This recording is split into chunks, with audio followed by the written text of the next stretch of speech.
Automotive Solutions is Lincoln's one-stop shop for all your vehicle needs, from vinyl wraps to engine repair and maintenance. Automotive Solutions offers fleet services, as well as printing and graphic design for vinyl applications, plus installation of vinyl for boats, trucks, cars, and anything else you want wrapped. Perfection is their standard, and they never settle for less. Call today at 531-249-5600 or go to automotivesolutionslincoln.com to learn more. That's Automotive Solutions, 2024 Southwest 5th Street in Lincoln. Hey volleyball fans, this is Laura Dijkema, national player of the Netherlands and now the setter on Omaha's newest professional team, Love Omaha Volleyball. League volleyball is bringing the heat this year. Don't miss your chance to see Olympians, national players and national champions right here in Omaha from now through April. We can't wait to see you cheering for us in the stands. Visit lovboma.com to buy single match tickets to see me and Love Omaha volleyball in action. Go Big Green! Rosie's Sports Bar and Grill, open for lunch and dinner at 1501 Center Park Road. Landmark Implement, your John Deere dealer, invites you to their annual sprayer clinic at the Buffalo County Fairgrounds in Kearney on February 5th and 6th. This hands-on event offers expert training on John Deere and Hagie sprayers, covering topics such as machine maintenance, spray tip selection, and exact apply technology. New this year, classes on autonomy preparation, see and spray, and variable rate operation. Don't miss this opportunity, February 5th and 6th in Kearney. Learn more at landmarkimp.com/events. When you need a new water heater, nothing beats the ProLine family of water heaters from A.O. Smith. ProLine models are built using commercial-grade components, meaning they're built to help you tackle your toughest days. No matter if you need a gas or electric model, A.O. Smith has a ProLine unit for you. A.O. Smith, innovation has a name. Call Greens at 402-467-4444 for a great deal on a water heater today. Again, that's 402-467-4444. Rashawn Jackson here for Bauer Infrastructure, a veteran-owned local company proudly serving Lincoln, Lancaster County, and the surrounding areas. Bauer provides quality work at an affordable price, and they're growing rapidly. If you want to experience a career with a fast-paced, family-friendly environment, visit BauerInfrastructure.com. They have top-of-the-line benefits, year-round work, even through the winter. Bauer, usher in the new era of infrastructure to an area near you. And as always, go Big Red! Davis Plumbing has been in business for over 15 years and is currently searching for journeyman plumbers to join their team. Experience is preferred, but not required for all applicants. When you join the team at Davis Plumbing, you'll receive full benefits package with paid time off. Join a small local business doing big things in Lincoln and surrounding areas. Apply today by calling 402-525-6922 or find them on social media. Davis Plumbing, locally owned and operated for over 15 years. Raising little ones is a big job, and you do your best to give them a good start every day. That means making sure they're well cared for while you're apart. You work hard, but it's not always easy to make ends meet. There may be help. Find out if you qualify for Nebraska's Child Care Tax Credit for working parents. You could be eligible for a credit of up to $2,000 per child on your next tax return. Learn more at nebraskachildcaretaxcredit.org. Brought to you by First 5 Nebraska and Nebraska Children and Families Foundation and aired by the Nebraska Broadcasters Association and this station. This is Lincoln's home for sports talk on the FM dial. Also online at theticketfm.com. On the internet. KNTK FM Firth, 93.7 The Ticket. Welcome to The Drive with A.D. Raff and Ahman Gray. Former Husker football national champion, speaker, and author, Aaron Davis. Nebraska will win the national championship. The Cornhuskers beat Miami. It is history, 13-0, and bring that trophy back to Lincoln. Former Arena Football League quarterback, former head coach of the Capital City Crush, and guru of Husker football history, Chris Raff. 25 straight wins for the Cornhuskers. One of the most dominating stretches in college football history. We may have seen one of the best teams in the history of college football tonight. 12-year NFL veteran. He's got some speed to go with strength. Huskers and Green Bay Packers Hall of Famer. Shovel pass to Green into Vikings territory. Finally brought down. And University of Nebraska East sports coach Ahman Gray. Look at Green all by himself. 20, 10, touchdown. Sponsored by Doors Plus on 93.7 The Ticket and theticketfm.com. All right, folks, we are back on Monday. brand new time, brand new day. Of course, every day is a brand new day, but brand new time for us today. Rico, good morning, my man. Good morning, Mr. Davis. Good to see you, brother. Good to see you, man. It's been a little bit. It's been a little bit. You've been a world traveler. You know, I was gone the entire week last week. I stayed home one time. I stayed home Tuesday night, and then I was back on the road. But yeah, I started off on the West Coast and ended on the East Coast and flew back home Saturday afternoon. So got back home from Pennsylvania. So I went from 3 time zones, man. How was Happy Valley? You know what? Happy Valley was cool. It was for a conference, a 4-H conference out there.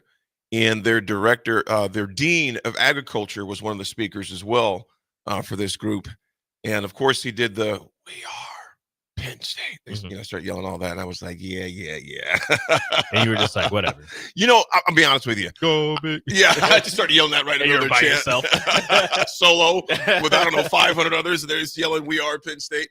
That is a cool chant they got, though, man. It is awesome. Especially the whiteout when the stadium is full. Yeah. And you just got one side that "We are," and then it's loud, and it's awesome. It is pretty cool, man. They got great facilities there at Penn State. So great group out there. Enjoyed my time. What was weird, and I was talking to the folks on was it Wednesday? No, it would have been Friday morning on the air from Happy Valley. Yeah, it had been Friday morning, actually from Harrisburg, because I stayed in Harrisburg, and then I drove into Happy Valley, which is about an hour and 15 minutes away from Harrisburg, PA, because State College's airport is it's about the size of the studio we're sitting in right now. I've heard horror stories from people that have to fly into Penn State. It is small. And so every time, like, I talk to Sipple about it, and he's like, I don't like going into Penn State. No, that is a very small. I mean, it's smaller than Lincoln's airport. It's probably about, at least the last time I was there 5 years ago, it was about half the size of Lincoln Airport, if not, I think smaller than that, actually. Jeez. So yeah, it's small. So you fly into Harrisburg anyway, but yeah. I think I didn't speak for their Friday. It was just a weird week starting on Wednesday, because, you know, Wednesday night is when that horrific flight took place in DC over the Potomac, over the Potomac. And then you could tell in the airport, my flight was delayed Thursday night going into Charlottesville. No, Charlotte, you don't know where I was at now. Going into Charlotte, not Charlottesville, Charlotte, yeah. And you can kind of feel the feeling in the airport, but people weren't as uptight about a delayed flight in light of what had happened the night before. Yeah. You know, so it was a little different. And then Saturday morning's flight was cool in that there was a service dog on our flight right next to me, basically. Yeah. And a military guy, but I didn't know this at all. I knew service dogs could do a lot. This service dog can tell if his guy is having a seizure. That's why he keeps him with him. So this dog. I've heard that they could do all kinds of things, but I don't know how. They train him like it was kind of explaining the process to me and another guy that were next to him.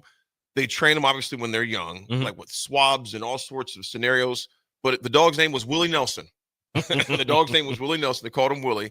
And I posted, I don't know if you see it in my IG story. Yeah, man, Willie was really cool, man.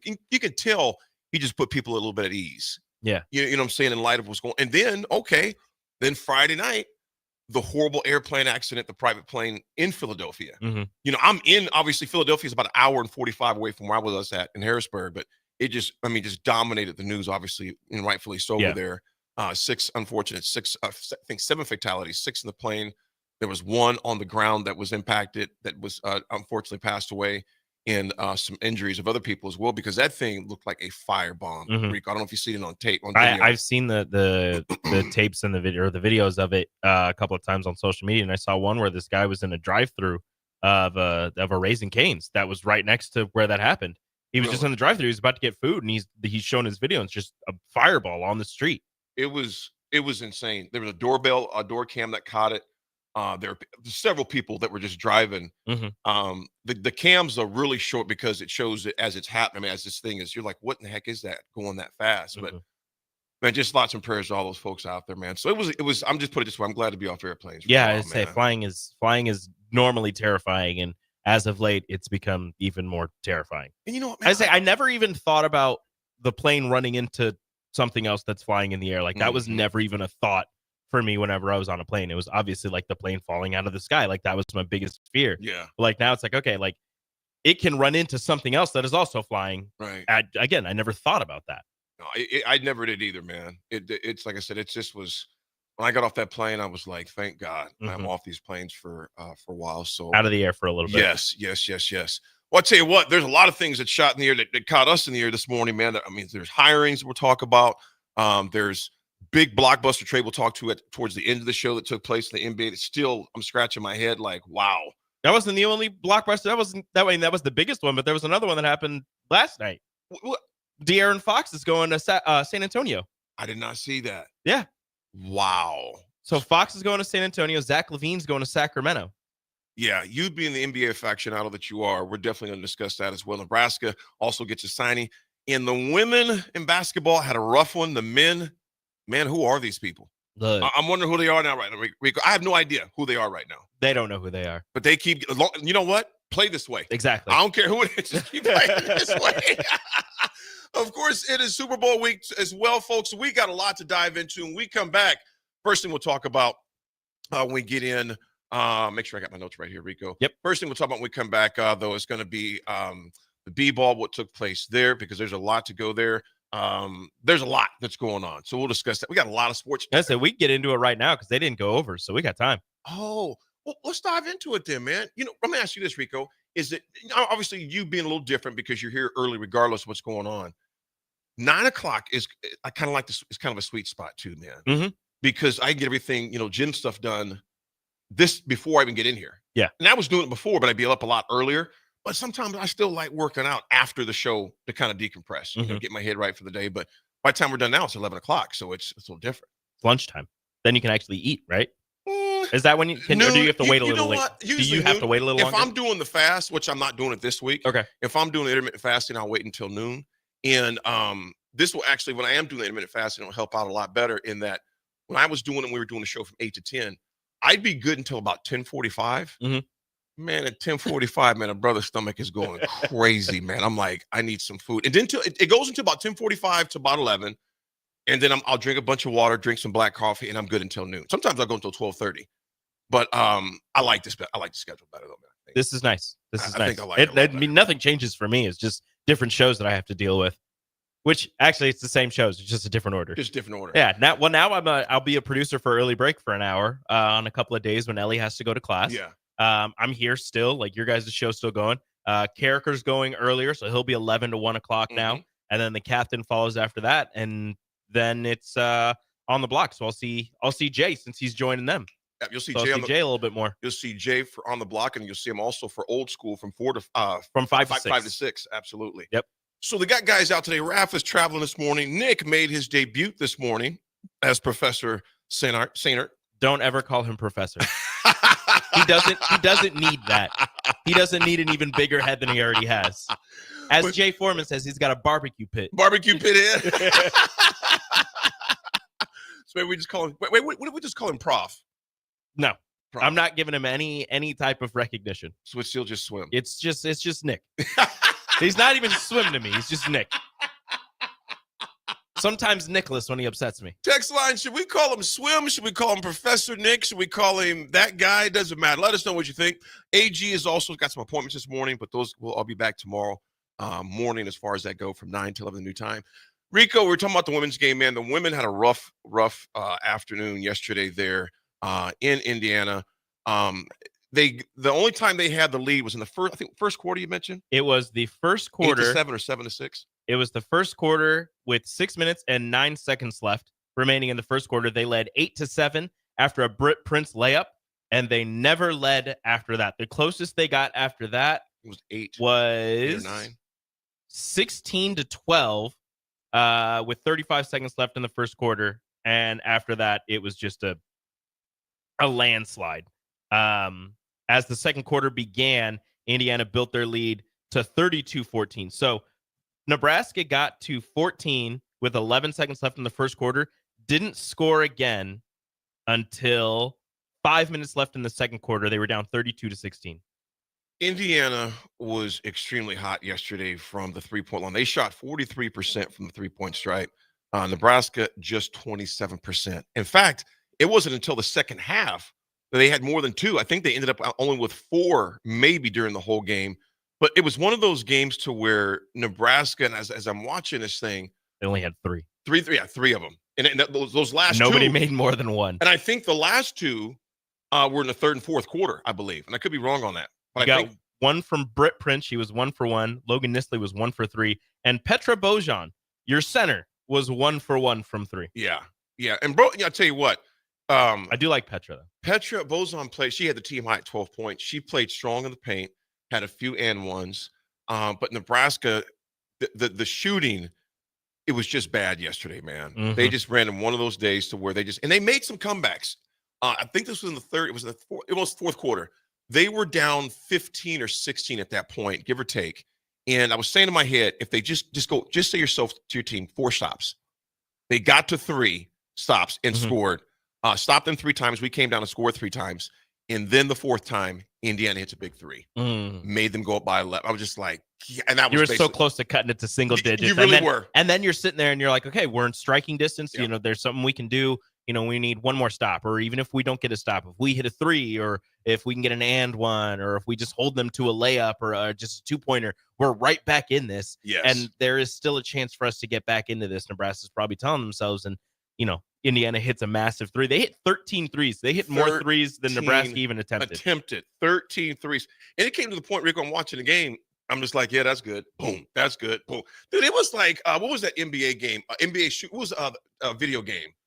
Where they say he's on fire. I don't remember what it's called. You know what I'm talking about? I do know what the you're arcade talking game. about. Yeah. Yeah, text line. What was it? NBA? Not NBA Jam. It might have been NBA Jam. Yeah. Because Indiana just kept shooting over and over and over. And I'm thinking, man, they are hitting all of these doggone shots. And I'm going to tell you another place they beat us at, man, was second chance opportunities too, which hurt Nebraska as well. And like I said, Nebraska, it was just one of those games. Overall, they were 48%. So it wasn't horrible, but it wasn't good. But Indiana was 46%. But the game changer was them shooting 43%. And the Hoosiers I'm speaking of, 43% from the 3-point stripe. Everything else was, the biggest thing in the game, Rico, 17-8. 17 turnovers for Nebraska. 17. Not going to win many games. Heck no, you ain't going to win no games having 17 turnovers unless the other team's got 25. It was 17 turnovers, and they had 10 steals. Indiana had 10 steals, which is uncharacteristic of Nebraska. But you look at the 10 steals, the 10 steals that they knocked in there, Nebraska was just behind the 8 ball. Most of the night, most of the afternoon there. Princeton, she ended up finishing up with 11 points, 5 rebounds, 3 assists, and 3 steals. And Britt, I'm going to tell you something, man. She had the steals she had. She's just a heady ball player. She's growing up. And you hate that you have games like yesterday afternoon there. But those are growing pains, I think, for a young point guard like her in a very big league. But Nebraska they couldn't get out of their own way. Anytime they got close, Indiana would hit a big bucket. Honestly, I'm looking at the team stats right now, and Nebraska won in a decent amount of these stats. Both teams had 31 rebounds, but the big kicker for that is that Alexis Markowski, who's your All-American candidate, she's up for multiple awards for one of the best centers. She had 3-4 rebounds in this game. Didn't have double-digit points, and that's a tough look for somebody who is your leader. She's got to step up. She's got to be able to perform better in those situations. But Nebraska, Indiana, if you look at these statistics next to each other, Nebraska shot more and made more free throws. They had the same amount of rebounds. The assists is a bad one where Indiana had 25, Nebraska only had 17. The steals, obviously, but Indiana has 10 steals, only 8 fast break points. But they had 15 points off of turnovers with Nebraska's 17 turnovers. Nebraska had 30 points in the paint. Nebraska only fouled 14 times. But they it's the shooting. Yeah. Nebraska could not make a shot to save their lives, and Indiana couldn't miss. Indiana there was, like I said, it happened when Nebraska would get, maybe they'd get a 6-point run, even a 4-point run. That one had a 9-point run at one point, and then Indiana, boom, another 3. And then Nebraska would get down, 13 again, 14 again, 15 again. They just couldn't get it going together. It's one of those where you probably should still be shooting more threes. You only attempted 11. You made 3 from 2, or not from 2, but just field goals. You were 24 of 50. You almost shot 50% field goals, but you stopped taking threes. Indiana took 30 threes. And like you said, it seemed like they were making everything, but they were shooting a whole bunch of them. They shot 43%, only made 13. They made 13. You only attempted 11 if you're Nebraska. And I understand you're not making the shots. And maybe it was the defense that Indiana was playing that was forcing them to run off. They were running them off the line. But you still have to shoot more threes, especially if you're down by that much. Mhm. If you're gonna be down at one point, Indiana led by 21 points, the 3-pointers have to fly.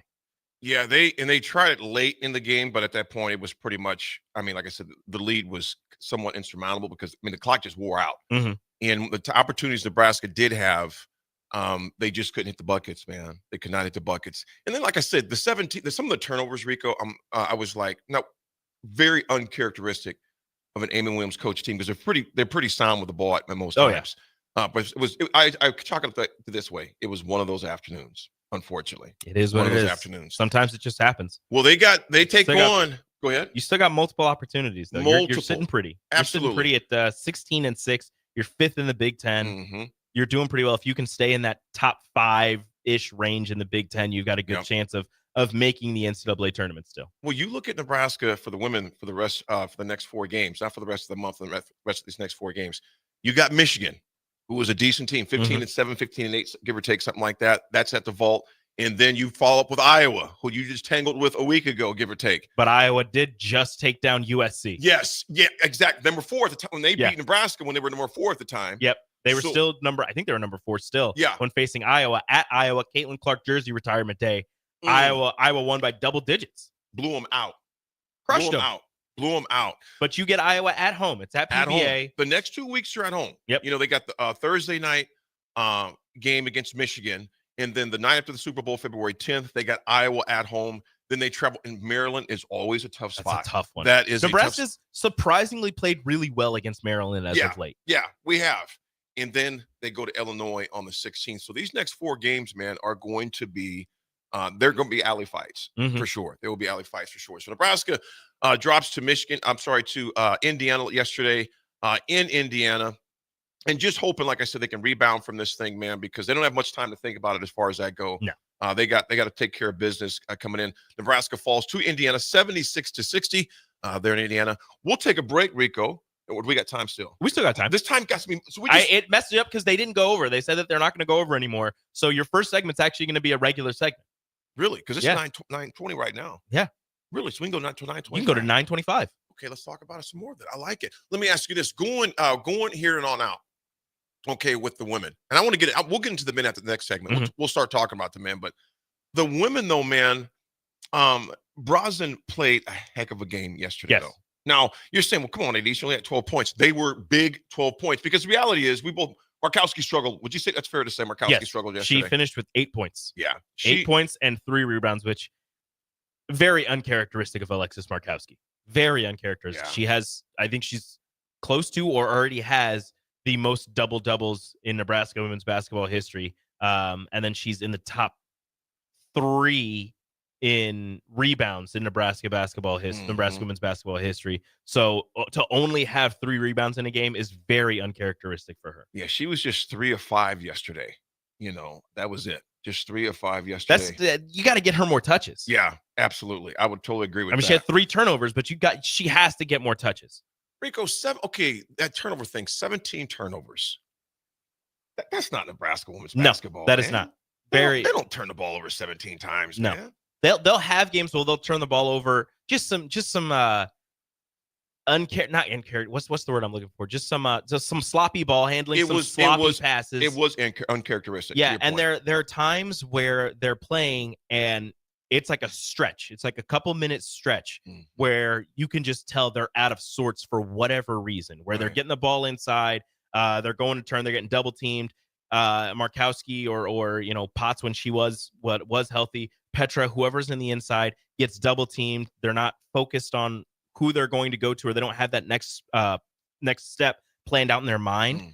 And then they'll turn the ball over, or somebody will try to skip pass and it just gets tipped enough where it's a turnover, or you get a rebound, you try to force it down the court, and it's something crazy like that. The ball slides out of your hands, it goes out of bounds. They'll have a couple minutes where that'll happen, but for the most part, Nebraska is really good at holding onto the ball and keeping it out of the opponent's hands. So 17 turnovers for them. I understand it's on the road, and this Indiana team isn't ranked. They're 14-7 on the year, but this is also an Indiana team that, if you remember last year, was in the top 25 pretty much the entire season. They I look at them, Aaron's got a good point here, and I was thinking about this actually the past couple weeks. Hey, Aaron, good morning to you. He goes, losing Natalie Potts hurt. It does hurt losing Natalie Potts, man. I mean, this has been what, a month now that she's been gone? You lost her right before Creighton matchup. No, what I thought it was before Rutgers. No, it was, no. It was. You're right. It was right before the Creighton matchup. That's right. Because it was early. It was early. That's right. It's against North Alabama that you lost her. So it's been. Hold on, let me see when that Creighton Creighton matchup was way back on November 22nd. Yeah, and then we recently lost the other point guard. Who did we just lose like a month ago? Oh, 1 second. I always forget her name for whatever reason. Not Nisley. It's it's Allison Widener. Yes. Losing Allison, that was like a month ago. To her third knee injury. Yes, and that was before the Rutgers game, I think. Right before Rutgers is when I know it was for a fact right before Rutgers. Because they were on the road. Yes. And they said that it happened in practice. So it's been because she didn't get to play against Iowa. So it's been 1, 2, 3, 4, 5 games ago. Yeah. So losing those two, Aaron, to your point, losing Potts was huge because they're still paying a price for that. Thomas Lincoln, good morning to you, man. He goes, Dream Team AD and Rico. At least Rico is nicer than Nick, but the bar is low. Rico's better than Nick. Hashtag. It's true. I think we should start that. That should be a hashtag. Hashtag Rico is better than Nick. Please, everybody. Oh, man. Tag Nick when you tweet it. Nick, Swim, the prof. Yeah, whatever you want to call him. Old dad says, call him Nicholas. Yep. Whenever he upsets me, I'm like, Nicholas. Unknown texter 3513 says, Nick Less is funny. Nick Less. Big fan. Oh, man. Well, Nick Less will be here tomorrow as well as AG. Raff will be touchdown where he's at, so he'll be back on the air as well. Folks, when we come back, we're going to break down the men because I tell you what, I don't know who this I mean, who that old meme, Rico, who this? I have no idea who this men's team is, man. I mean, who are you? I'm trying to figure out who these guys are right now, man. You knock out Illinois at home, ranked team. An Illinois team that blew out Oregon. Yep. I mean, blew the paint off of them. Scored like 100 and something crazy points. Crushed them. And then Nebraska goes and beats them on the road. And on the road last night. Nebraska doesn't win on the road. Nah, they don't win at home sometimes, man. As far as that goes, man. So we'll figure out. We got a lot to discuss when we come back. We got men's basketball. There's a lot that's happening in Nebraska football as well. We'll talk about. It's The Drive. It's Monday, 937 Ticket.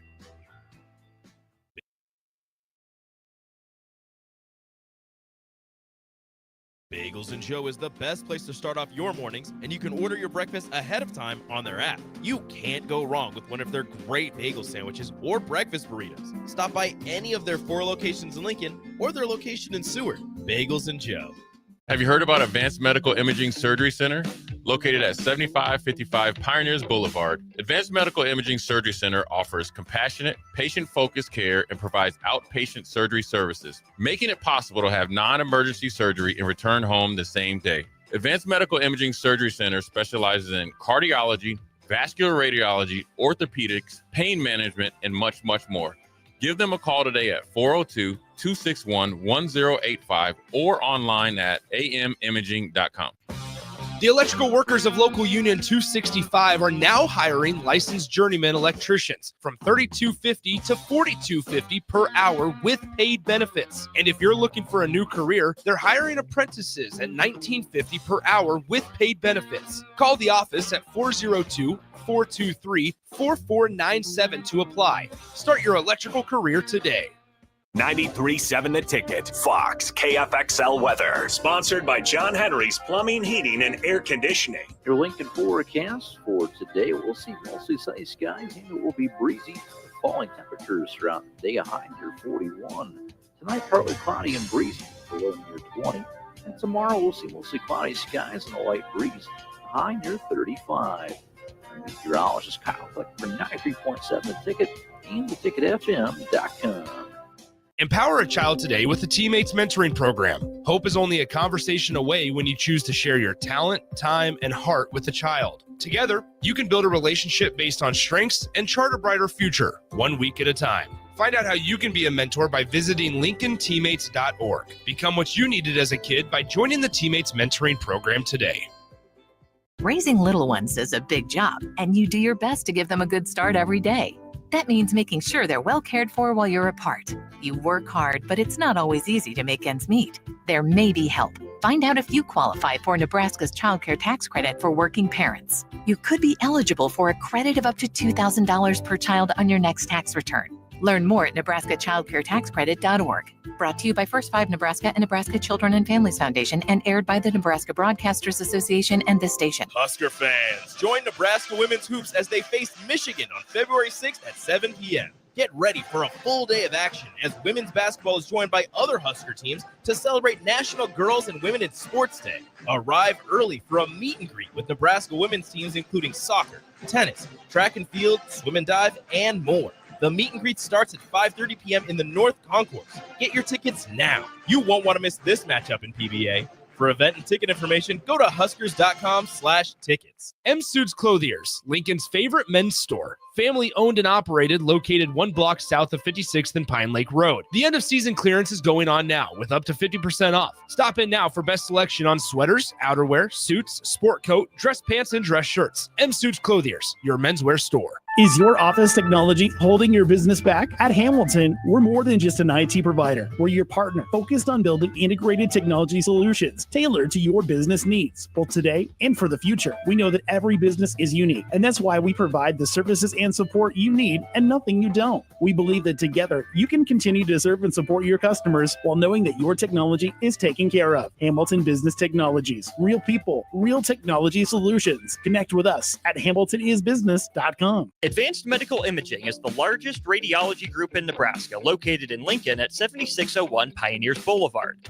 At Advanced Medical Imaging, they utilize state-of-the-art technology and blend it together with their compassionate, skilled team to guide you through every step. Whether it's an MRI, CT scan, or X-ray, their precise diagnostics help your doctor deliver the best care plan for you.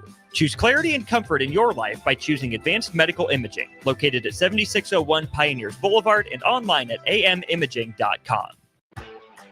Stop asking your friends if they're hosting a party this Sunday and come for the real party instead. Join 93.7 The Ticket for the big game at Wings and Rings at 68th and O this Sunday and walk away with great prizes just for showing up. Why worry about making a great spread of food for the game at your house when you can enjoy all the great wings and more at Wings and Rings? It's the big game party with 93.7 The Ticket at Wings and Rings this Sunday at 68th and O. Hi, it's Joel Norman, the voice of your Lincoln Stars hockey team. Tune in to 93.7 The Ticket to hear the latest on the Stars with myself, head coach Rocky Russo, and special player guests. Now back to The Drive with AD, Raff, and Ahman Gray on 93.7 The Ticket and theticketfm.com.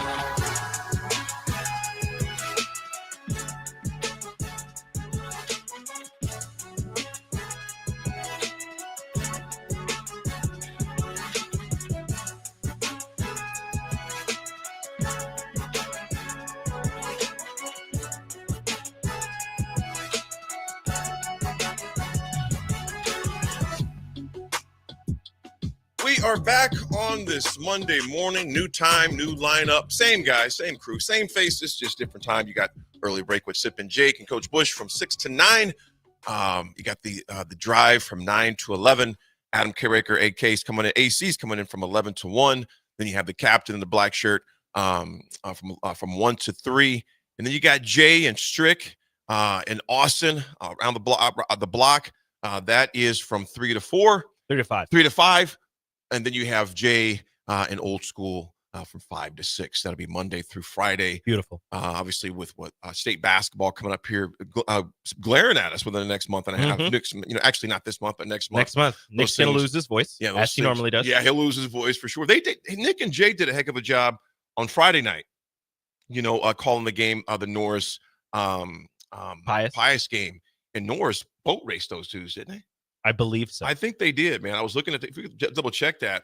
I was listening to a little bit on the ride back to Harrisburg from Happy Valley Friday night towards the tail end, and then it got interrupted. I was watching that news on the tragedy that took place in Philadelphia with the crash. But Nick and Jay did a heck of a job calling that game, the Norris versus Pius game. I think Norris beat those guys. Yeah, he's gonna look it up, but I'm pretty sure they did. They beat them. So that is the new lineup that we got going on 73-66. Yes. Norse. Yep. 73-66. I think that's their what's this Norse's record right now? 7-1. Good gosh, they're on a run, man. Get it? They are on a run for sure. Rico, who is this Nebraska men's basketball team now? They seem like an actual basketball team. They seem like they're figuring things out as they go along. I don't know if they have their number one guy. Obviously, it's Bryce Williams. Seems like they're still trying to figure out who number 2 might be, but I think Juwan Gary is kind of establishing himself as that number 2 guy. And their starting lineup, although Fred has said that it's going to continue to change, I think they may have found the one that they want to go with. Mm-hmm. And that's with Sam Hoiberg in the starting lineup and Andrew Morgan also in the starting lineup. So you've got Sam, Juwan, Berke, Bryce, Andrew Morgan. Those are your starting 5 against Oregon. And they did a really good job. You only had 3 people score in double figures with Raleigh Worcester coming off the bench and scoring 11.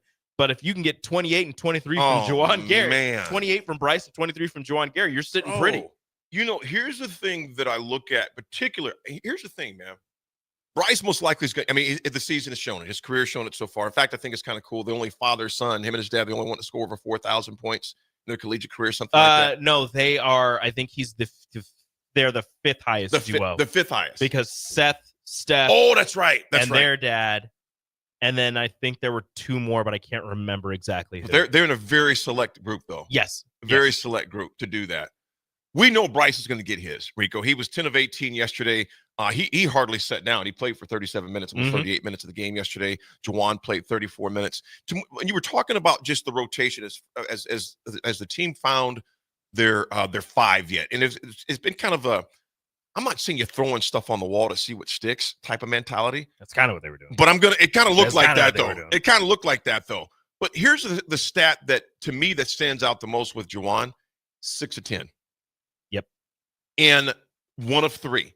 He wasn't hiking up 5 or 6, 7, 8 3-pointers. That's not his game. I think he's starting to see, you know what? First of all, when he takes that first step towards the bucket, Juwan is a big dude. Mm-hmm. All right? Juwan is a big dude. He's quick. He's athletic.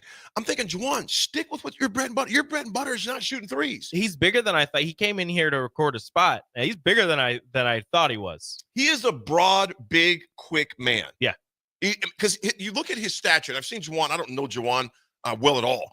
But you look at Juwan, and you're thinking, this dude can handle the ball. He can rebound. He's like a utility knife. Mm-hmm. But there's a part of the utility knife I don't want him using. I don't want you taking threes just like crazy. If it's wide open, it's there. That's one thing. Go ahead. I don't want you forcing. He was 1 of 3 for that yesterday.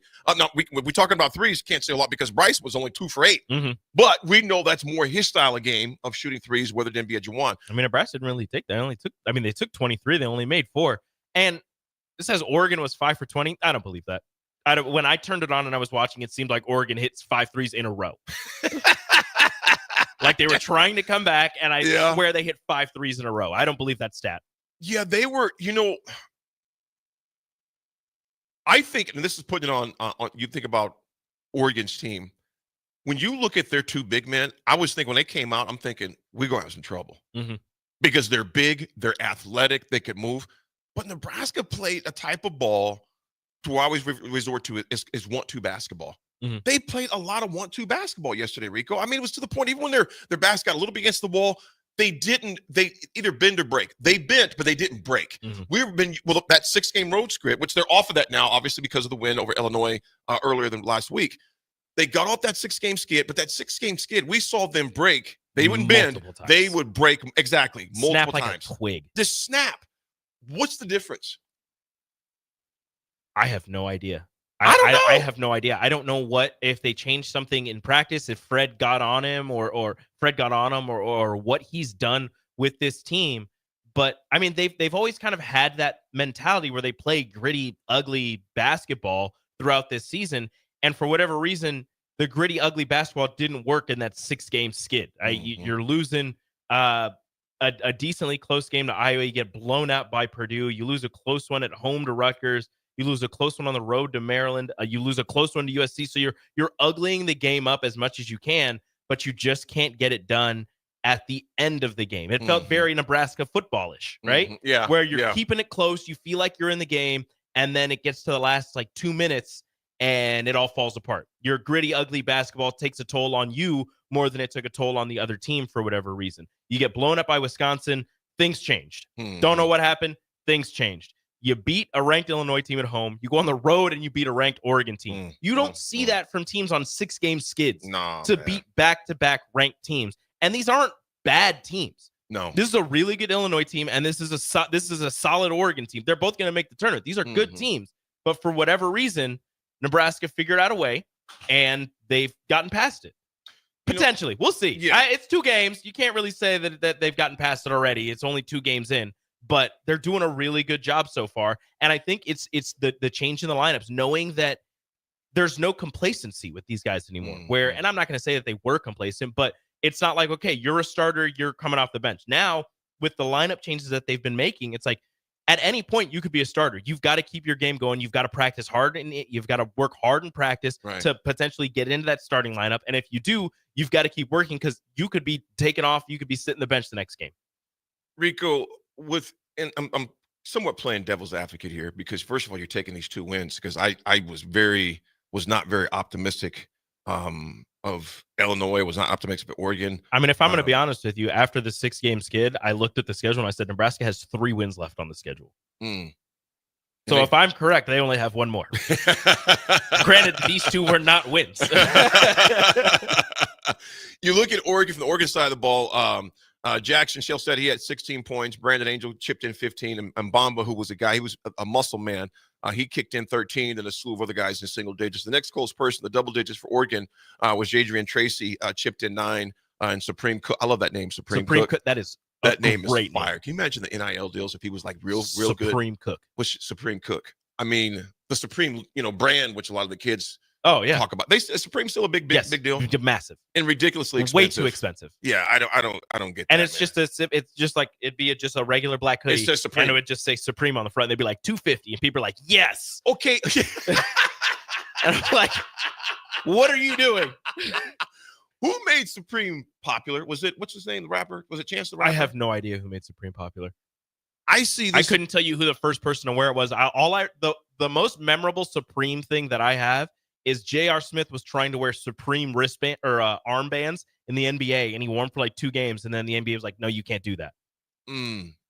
That's like the only thing that I know. When I thought of Supreme, I thought they were giving homage to Diana Ross and the Supremes or something like that. That's how old I am. I'm like, oh, no, yeah, nice. I don't think that's it. They paying homage to Diana Ross and the Supremes. Yeah, I don't think that's it. I'm going to be honest with you. I don't think that's it.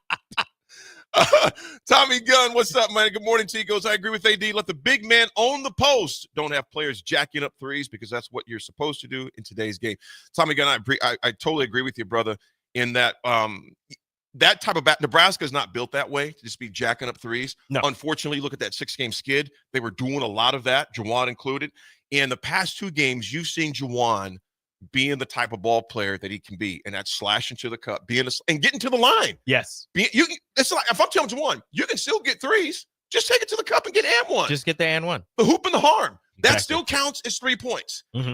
And you're more. And the thing about it, his percentage is a lot higher playing within his capability and his scope of skills.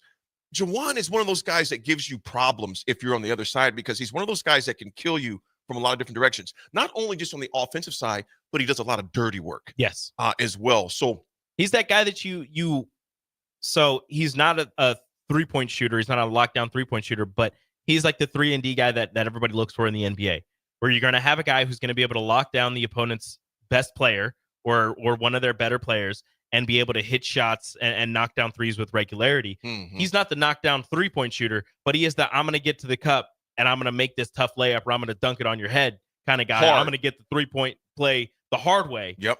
Kind of guy. So he's the defense, just a hard-nosed kind of bulldog type of guy, and that you still need that on your team, and he's playing his role really well over the last 2 games. He is. I don't know what Fred said to him or what he said to himself. Figure it out. But he's figuring it out right now. Unknown Texter 8253 says, and I think you're spot on, Unknown Texter. You say, I think it's simple. When they move the ball on offense, they are tough to beat. During the 6-game losing streak, the ball never moved. And you're spot on, 8253.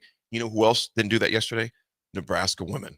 We go, there was a lot of standing. Just standing. Oh, my gosh. I'm watching. I'm thinking, there is no movement. Like forced hero ball, where It the was rest like of the team is just like, nothing is working for us. You do something. It was like, I call it Dead Sea offense. You look at the Dead Sea, it's solidic, it's dirty, it doesn't move, and that's why the water is no good, because it's stagnant. It doesn't go anywhere. Nebraska women's offense was very stagnant yesterday. I mean, there was not a lot of movement that was going on. When they got within striking distance is when they were moving, but they got down so much because they were playing Dead Sea basketball. The men, 8253 unknown texter, you're spot on. They've played Dead Sea offense basketball, those 6 game road trip. It was just like one person moving, maybe Bryce, then another person, everybody standing around watching. It's like, we can't play popcorn offense where you're sitting there watching somebody else do something. You have to keep moving. And that's something they did not do. Like Aaron said, they almost blew a 17-point lead because they started doing that. Aaron, Rico, I'm watching that. They were up 17, and then they started standing around. Boom. They're like, one person, go to work, try to get to the hoop. They're throwing careless passes, getting turnovers. All of a sudden, Oregon's starting to fight back, and they start moving again. They start setting screens. They start, dumping it down. You've got the fake screen where he doesn't take the screen, and Bryce drives to the hoop, and he yams it on somebody's head. Against Illinois, he did that 2 times in a row. Yeah. Faked a high screen, fakes it to him, jabs to the right or left, or wherever the screen is coming from, and the middle's wide open because you drug the big man completely out, and they're spread out. And you know what? We could as well. They're playing a higher IQ basketball the past 2 games. Yes. Which is like, where in the heck were these guys at those past 6 games? In the game that I know you have to let it go, which I am, the game that pisses me off the most in that 6 game script. You're not going to let it go. Iowa. Yep. Up 15 daggum points. And you give that up. Hopefully they learn from that 6 game streak. Where you have to, that'll be determined here as we see. Nebraska's schedule is not going to get any easier, Rico, as we both know. They play Washington on Wednesday night. That's going to be a late game at 9:30. I was wrong by 2 hours, not 7:30. It starts at 9:30 our time. 9:30. Yep. Oh, good Lord. You're going to be asleep. Good Lord. I'll let you know what happens. 9:30 is when they play in at Washington. They're in Seattle, right outside Seattle, basically. That's last place in the Big Ten, Washington. This is the game that. Well, first, let me be honest, Rico. Every game scares me. Nebraska plays. But this game does, because sometimes Nebraska tends to play the level of the competition. And this is a team right here. You got to put these guys out before halftime. Are they staying out there? Oh, yeah, they're not coming back. They're not going to come back? Yeah, they're staying out, because it'd be ridiculous for them to fly back this morning only to get on a plane tomorrow and morning early. I mean, you're just not going to do that. Yeah, you're not doing that. So they're going to stay out, because what they probably did is flew out to Seattle last night from Oregon, which is a very, very short flight. I've done that flight. Going to the fish market. Yeah, there we go. Toss some fish around. Have you ever been there before, man? No, I've never. That place, the wharf, Fisherman's Wharf, whatever they call it, is pretty cool, man. It's pretty cool. Did you throw a fish? I'll show you. I've seen some people. I see them throw them, but I didn't. I was like, I don't want to throw the fish. You weren't going to catch it? Nah, I was like, I just want to watch. I didn't catch much. Yeah, in good Nebraska. hands. I would say good. I would have caught you that got one. A statue. I would have caught. Yeah, right. I would have caught that fish, and I wouldn't want to pay for it. So, yeah, I was not going to drop that fish, but it was cool to see. So Nebraska takes care of business. Riley W. He fills in. Yes, Chance the Rapper had the first collabs. Speaking of Supreme gear, so the more you know. The more you know. Riley, thanks a bunch, folks. We come back. We got a little RGT, which we'll talk about. And a lot of news that's taking place down at One Memorial Stadium Drive. So we'll talk about that as well. It's The Drive, 937 Tick. I'll be right back.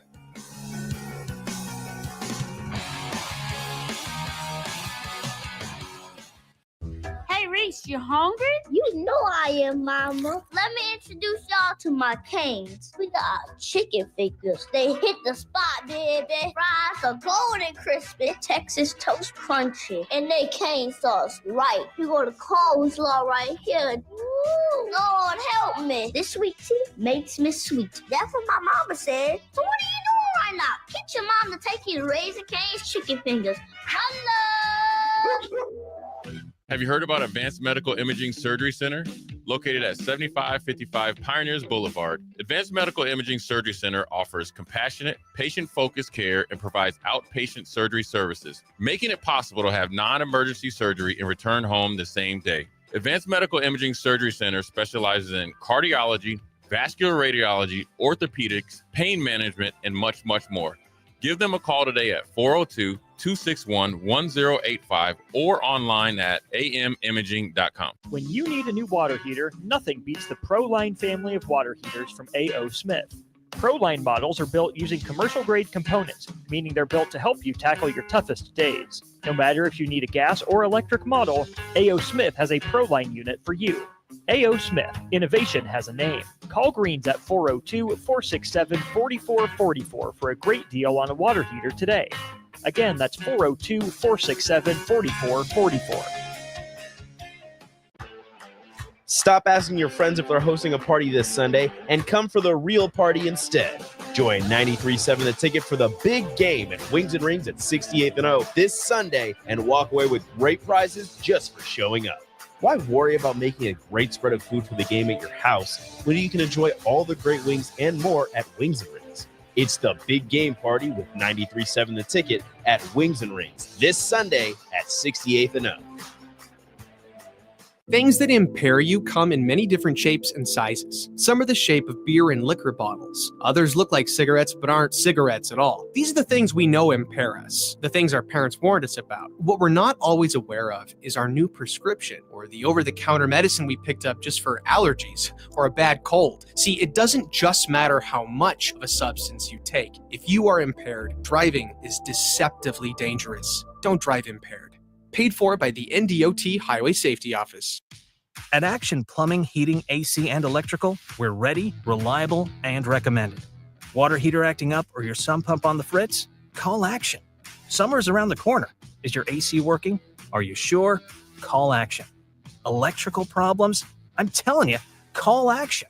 Call Action for a free same-day estimate or trusted second opinion. You heard that right, a free same-day estimate. 402-423-6960. actionlincoln.com. The electrical workers of Local Union 265 are now hiring licensed journeyman electricians from $32.50 to $42.50 per hour with paid benefits. And if you're looking for a new career, they're hiring apprentices at $19.50 per hour with paid benefits. Call the office at 402-423-4497 to apply. Start your electrical career today. Are you ready for a new opportunity? Check out Sandhills Global. Join a dynamic team where your skills are valued and your career can soar. We offer full-time positions with a 4.5-day work week, competitive pay, excellent benefits, and a positive work environment. From IT and marketing to sales and finance, we're looking for talented individuals just like you. Apply today at sandhills.jobs and take the first step towards an exciting future. That's sandhills.jobs. Don't wait, apply now. Garage doors can break down or quit working at the worst times. At Doors Plus, they understand that a broken garage sometimes means repair and not replace. Sometimes, all you need to make your door like new again is a few bolts, realignment, or even a new balance. Trust the pros at Doors Plus to handle your garage door repair the right way so you can get on with your busy schedule. Visit them online at doorsplusllc.com or give them a call at 402-590-5800. February is American Heart Month, the perfect time to focus on your health. Even a small change can make a big impact on your heart health. Try adding a vegetable to your dinner or a no-salt seasoning. Looking for support in making these small changes? Join a healthy living program to learn about healthy lifestyle changes with a supportive and encouraging group. Search Chronic Disease Nebraska for more information. Paid for by Nebraska DHHS, aired with the Nebraska Broadcasters Association and this station. Husker fans, join Nebraska Women's Hoops as they face Michigan on February 6th at 7 p.m. Get ready for a full day of action as women's basketball is joined by other Husker teams to celebrate National Girls and Women in Sports Day. Arrive early for a meet and greet with Nebraska women's teams including soccer, tennis, track and field, swim and dive, and more. The meet and greet starts at 5:30 p.m. in the North Concourse. Get your tickets now. You won't want to miss this matchup in PBA. For event and ticket information, go to huskers.com/tickets. Perch Merch is your one-stop shop for all your printing and promotional needs in Lincoln, Nebraska. They specialize in screen printing, embroidery, vehicle wraps, window wraps, print collateral, promotional products, and signage. At Perch Merch, they are committed to delivering high-quality products and exceptional customer service. Their experienced team of designers and printing professionals will work with you every step of the way to ensure that your vision is realized. Call for a quote today at 402-217-5212 or go to perch-merch.com. 93.7 The Ticket is proud to provide listeners with daily opportunities to win contests and prizes on our airwaves and would like to take this opportunity to remind you of a couple rules. All participants must be 21 or older and must wait 30 days after winning a prize before participating in another contest. Once you win, you have 30 days to pick up your prize at the KNTK Studios, 1040 O Street in Lincoln, or your prize will be forfeit. Thank you for participating in our contest, and thank you for listening to 93.7 The Ticket. Now back to The Drive with AD, Raff, and Ahman Green on 93.7 The Ticket and theticketfm.com.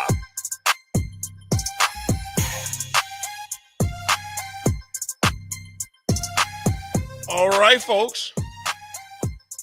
We got Rico on the ones and twos. We got Rico in the house. What do you always say, Hiller? Hiller. I got to lean into the fact that I'm a New York fan, but I'm not a New Yorker. Yeah, you can be a New York fan, not New York. I'm a Pittsburgh fan and not a Pittsburgh. I say both of my parents, surprisingly enough, both of my parents were born in New York.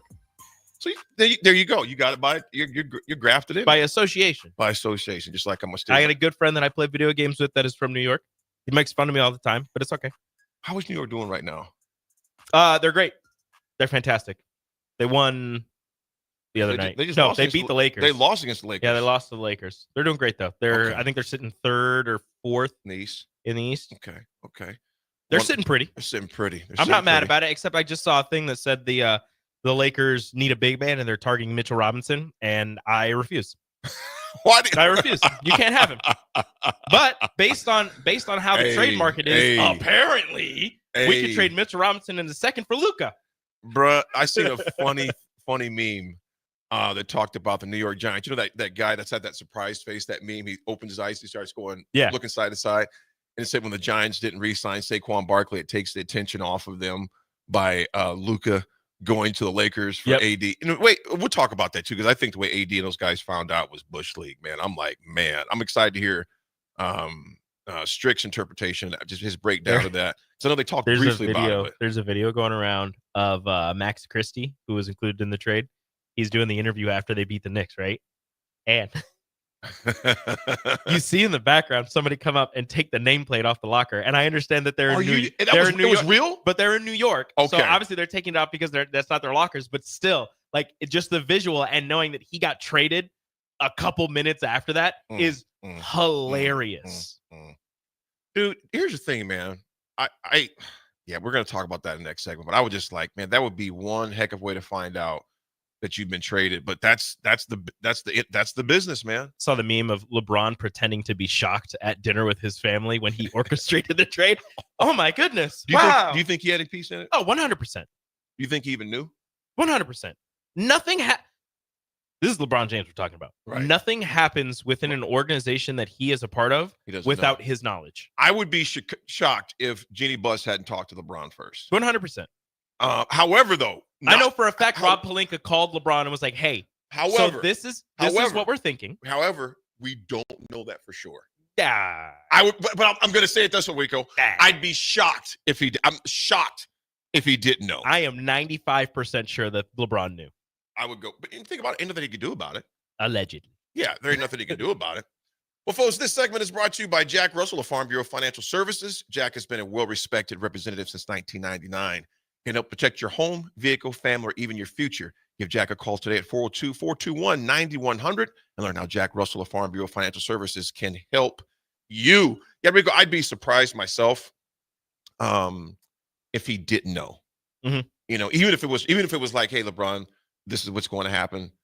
Even if he didn't know prior to them already, finalizing the deal, I'm sure he found out prior to it hitting the press. Oh yeah, I would assume. If they're a good organization, you tell your superstars, even if you already finalized it, at least let them know. Don't let them find out on social media, man. Yeah, like Luka did. And you know what?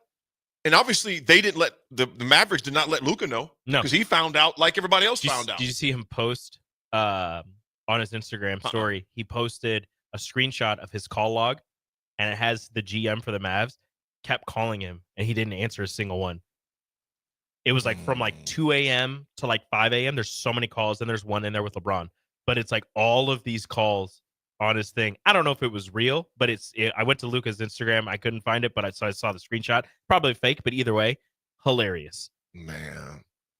Thing is, man, the reality of it is, it sucks how those guys find out, and people just look at the financial. Well, they're getting paid. Yeah, they're getting paid, but it's still, just because you're getting paid, it doesn't mean you don't want to find out that you're going to move you're going to move. Yep. I'd want to find out at least some time to deal with it. But that's the day and age we're dealing with right now, man. Well, in Husker history in 2010, this was a long time ago. Rico, how old were you in 2010? 15 years 2010? ago. 15 years ago. 15 years ago, I was 16. 16 years old? Yeah. Gosh, you're young, man. I was in my sophomore year of high school. Sophomore year in high school? Yep. Dude, I literally have shoes older than you.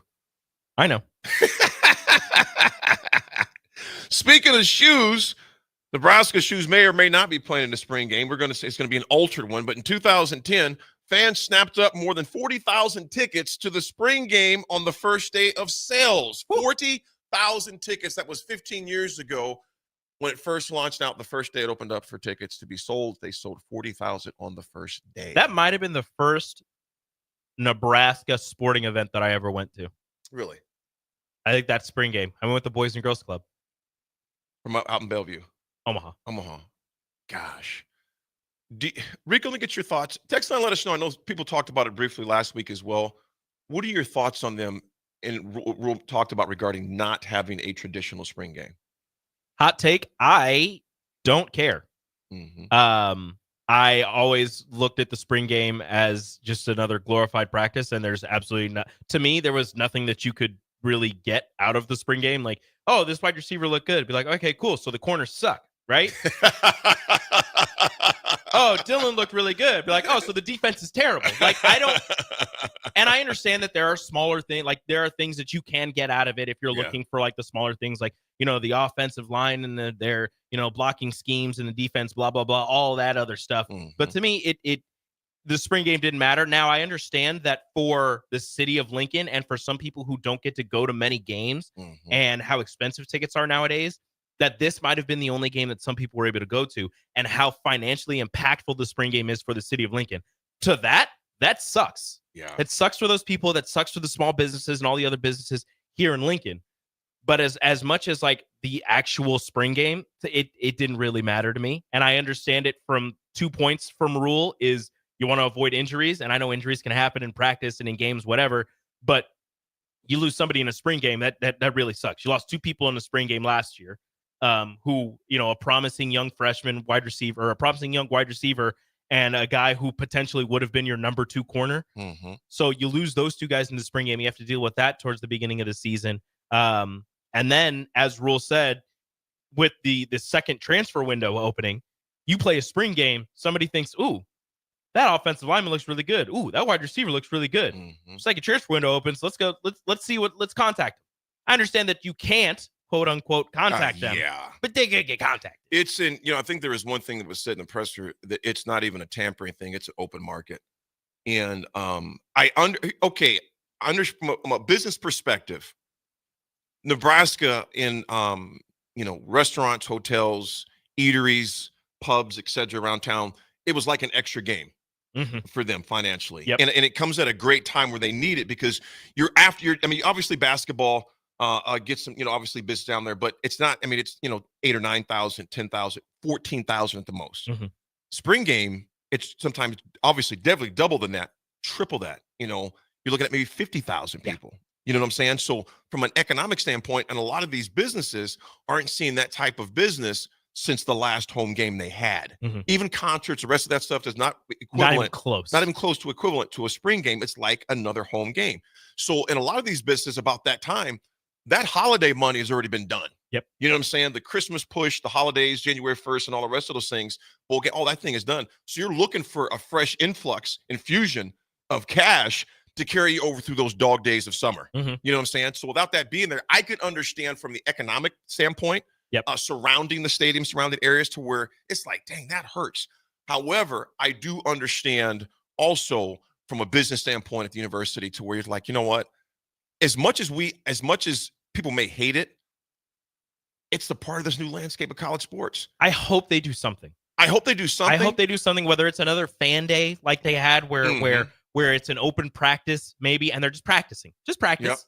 Yep. Not televised, just practice. And people can fill the stadium and they can watch them practice, and then afterwards you can go down, you can get signatures. That would be cool. And like I said, for the tradition standpoint, for people who used to go, who have memories of going to spring games and doing all these things, for a financial standpoint for the small businesses and everything down here in downtown Lincoln and surrounding Lincoln, for all of that, and for people who can't afford or don't have time, especially for like farmers and their families who during the football season, it's harvest time, can't really go. So you come to a spring game and you watch football that way with your family. You sit down, you eat your Runza, you eat your Valentinos and all that stuff.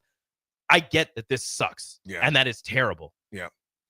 Text line, let us know. We'll read them throughout the show. We got one right here. Derek in the car, appreciate this. Referring back to the Nebraska travel schedule for the basketball team. Derek, appreciate this. He goes, Huskers staying in Oregon and practice later this morning, then flying to Seattle later per Fred's postgame. Thanks, Derek. He goes, spring games should continue, but NIL contracts can prevent poaching that coach is worried about. And the contract should require participation in all games or financial penalties to follow. Great show. Derek and Carr, appreciate you. That's an actual contract, and they don't have those. Yeah. Like that, and then you're going to have to worry about, then once if you get into that type of contracts, you're gonna have to worry about you're gonna end up turning into a minor league of the NFL, and you wouldn't be cut. And I understand that people say with NIL it's not college anymore, but it's still college. It is until they get some checks and balances in this wild west of NIL.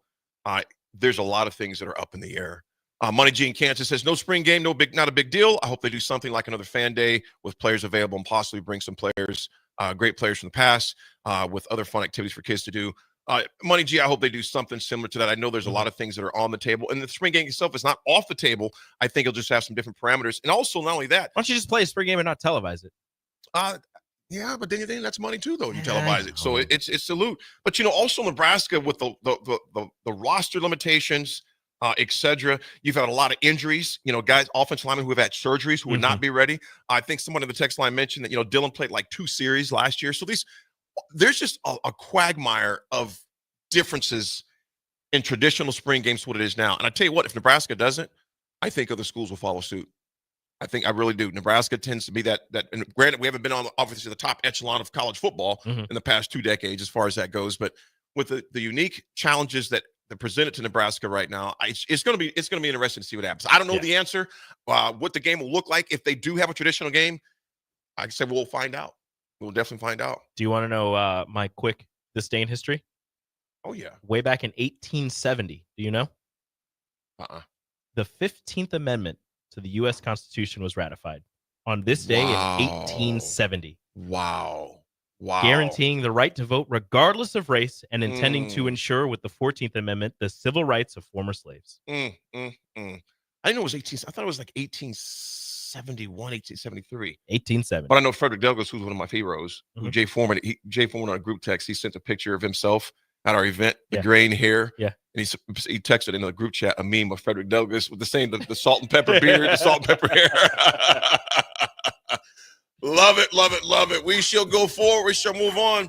Folks, we come back. There is a lot of Husker news to discuss. We'll talk more on that spring game and get your thoughts on that as well. And we'll talk about the new signing we had in Nebraska. New signing over the weekend, a new coach as well to add to the staff. We'll be back, folks. It's The Drive, 93.7 The Ticket.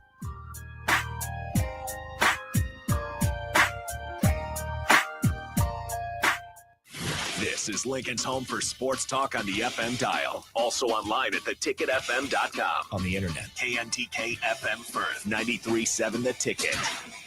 Garage doors can break down or quit working at the worst times. At Doors Plus, they understand that a broken garage sometimes means repair and not replace. Sometimes, all you need to make your door like new again is a few bolts, realignment, or even a new balance. Trust the pros at Doors Plus to handle your garage door repair the right way so you can get on with your busy schedule. Visit them online at doorsplusllc.com or give them a call at 402-590-5800. When you were a kid, clubs were cool. Robotics club and space club and stuff like that. But what do adults get?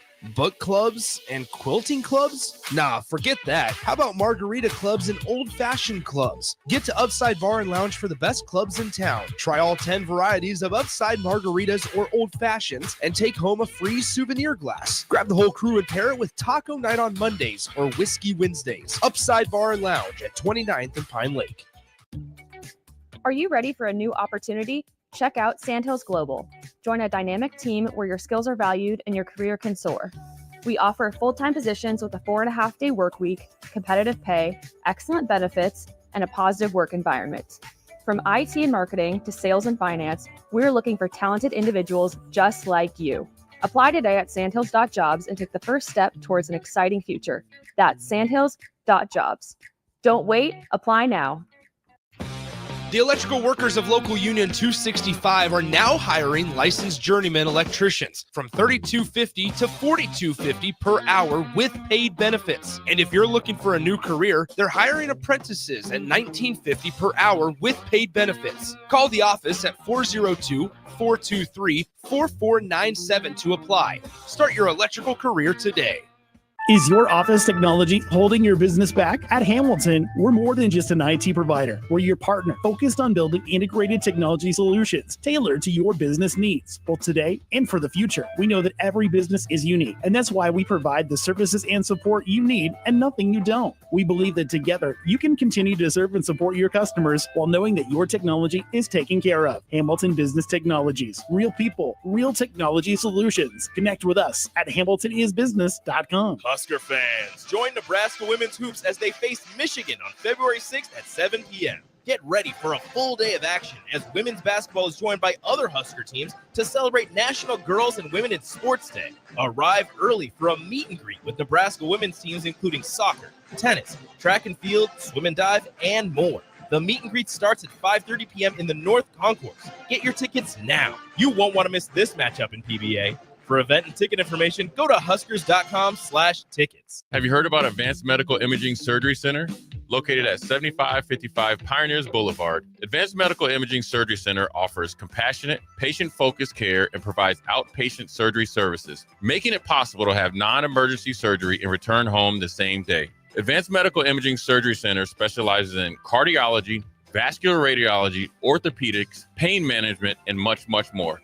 Give them a call today at 402-261-1085 or online at amimaging.com. 93.7 The Ticket, Fox, KFXL weather. Brought to you by Bryant Air Conditioning, Heating, Electrical, and Plumbing. Your Lincoln forecast for today, we'll see mostly sunny skies and it will be breezy.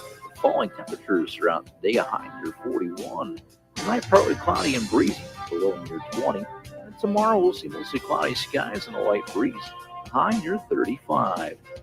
Meteorologist Kyle Click for 93.7 The Ticket and theticketfm.com. Your home is your empire. Protect it with Empire Fence. Get a free instant quote with the online estimating tool at empire-fence.com. See an upfront estimate with no hidden fees.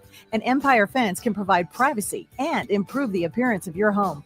Keep kids and pets in or out of your yard. Increase security and add value to your property.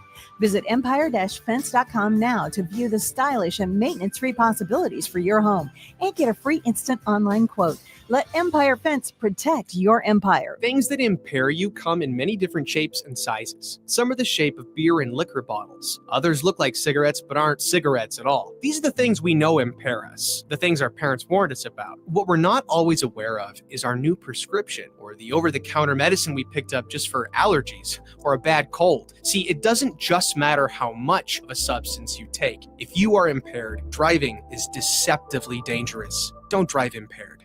Paid for by the NDOT Highway Safety Office. What's going on, fans? This is Lexi Rodriguez, four-time All-American at Nebraska and now proud member of Omaha's newest professional team, Love Omaha Volleyball. League One Volleyball is bringing the heat this year. Don't miss your chance to see Olympians, national players, and national champions right here in Omaha from now through April. We can't wait to see you cheering us on in the stands. Visit lovboma.com to buy single match tickets to see me and Love Omaha Volleyball in action this season.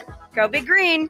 Early break. Joe says, Kevin says, the old days were absolutely not better times. Lots of hardships. Life in 2025 is better than ever. Oh,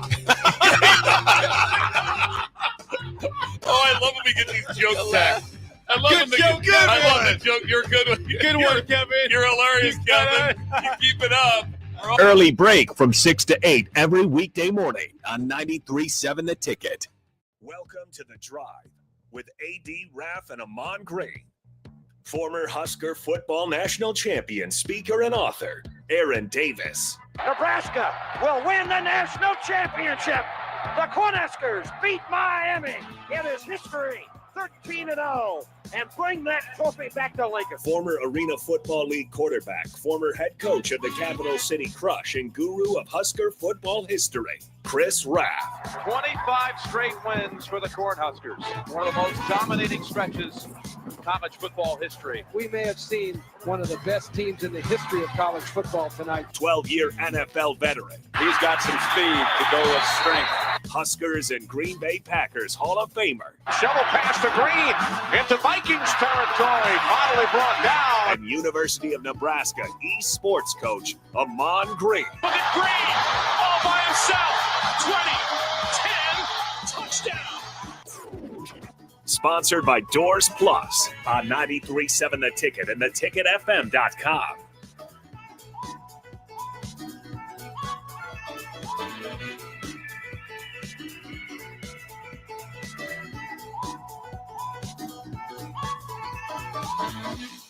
All right, folks, we are back on this marvelous Monday. New show times again. Just kind of remind you that early break, Sip and Jake and Coach Bush, 6 to 9. Of course, you have the drive from 9 to 11.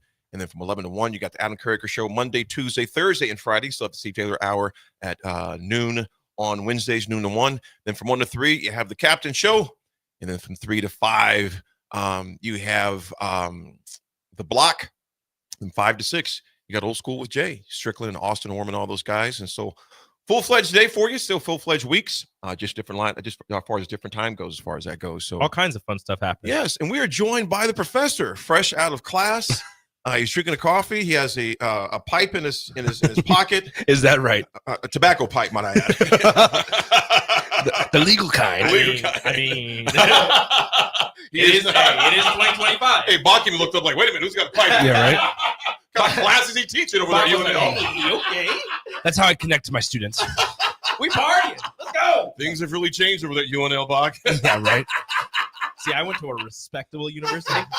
The dean over there is probably listening, going, "Oh, okay, that's all for Nick." I thought the history of jazz was pushing the envelope. You know? Yeah, right. Okay, he's done. Yeah. Nick, how was the first day teaching? It was good. It was good. Exciting class of 60 students. It was good. Rico knows I'm also doing it with I'm teaching with Abby Barmore of Husker Online, the homie. So Abby and I are both on there. So today was introductions, and every Monday now from the class is scheduled 8:30 to 10:15. So most of the time on Mondays I will not be here, but we got out early. So nice. Nick let class out early. Will you continue to let them out early? No.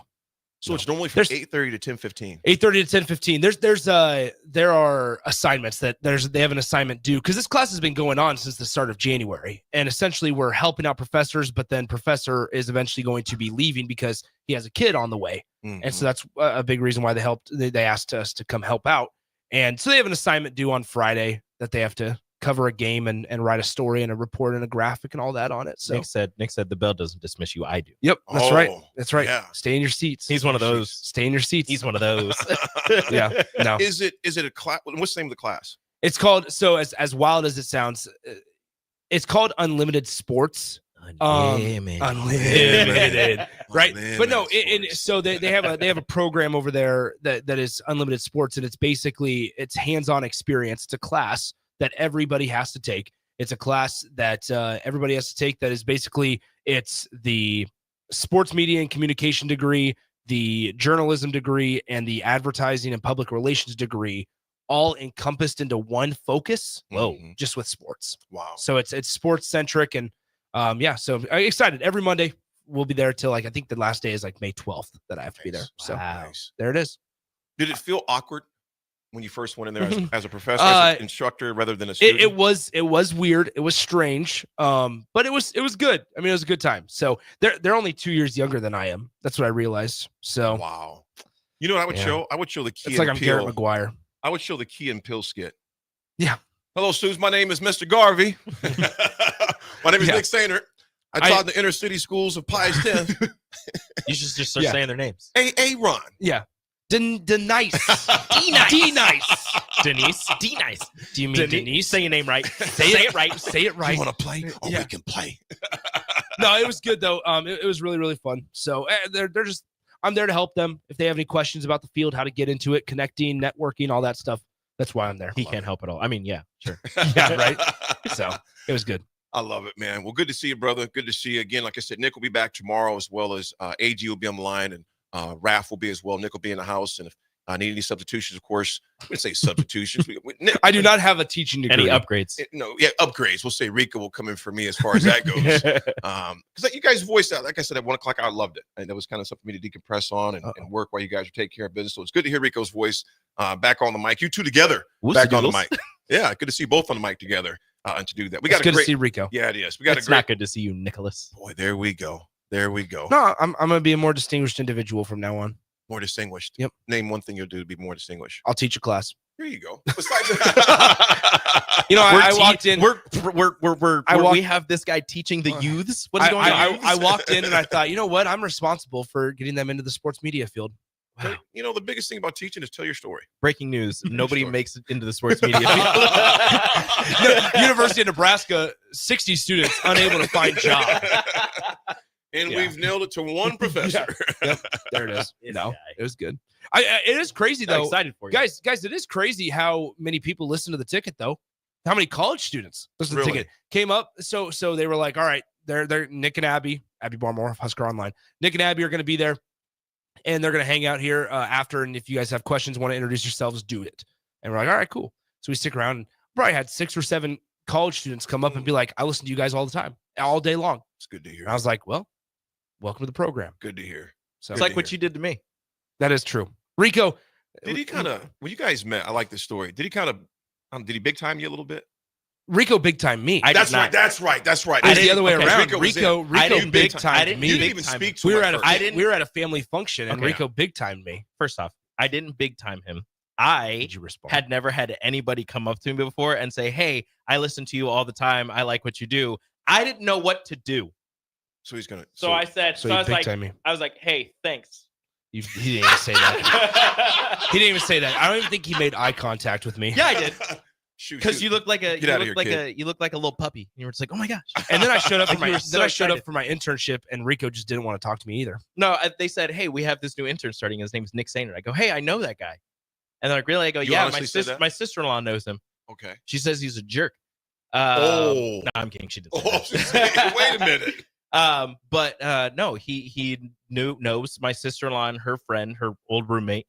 So I knew of Nick, and then he started his internship. And one day into his internship, he goes, hey, by the way, I'm going to be gone all next week because I'm going to Colorado. I had scheduled a trip to Colorado. So he started out the box. Started his internship and right away said, I'm out. I think I worked 2 days, and then I had a trip to Breckenridge, and then the following week I had strep throat. Yep. He's gone for like 2 weeks. So I was gone for 2 weeks in a row. People didn't even know I was there. I appreciate this job. But by the way, I'm going to be out for 2 weeks. Hey, thanks for the opportunity. But I wasn't expecting to actually get something this quick. Just want y'all to know right away, I'm going to be out of here for about 2 weeks. So he's about to tell all his students, by the way, when you start an internship, establish dominance early. Yeah.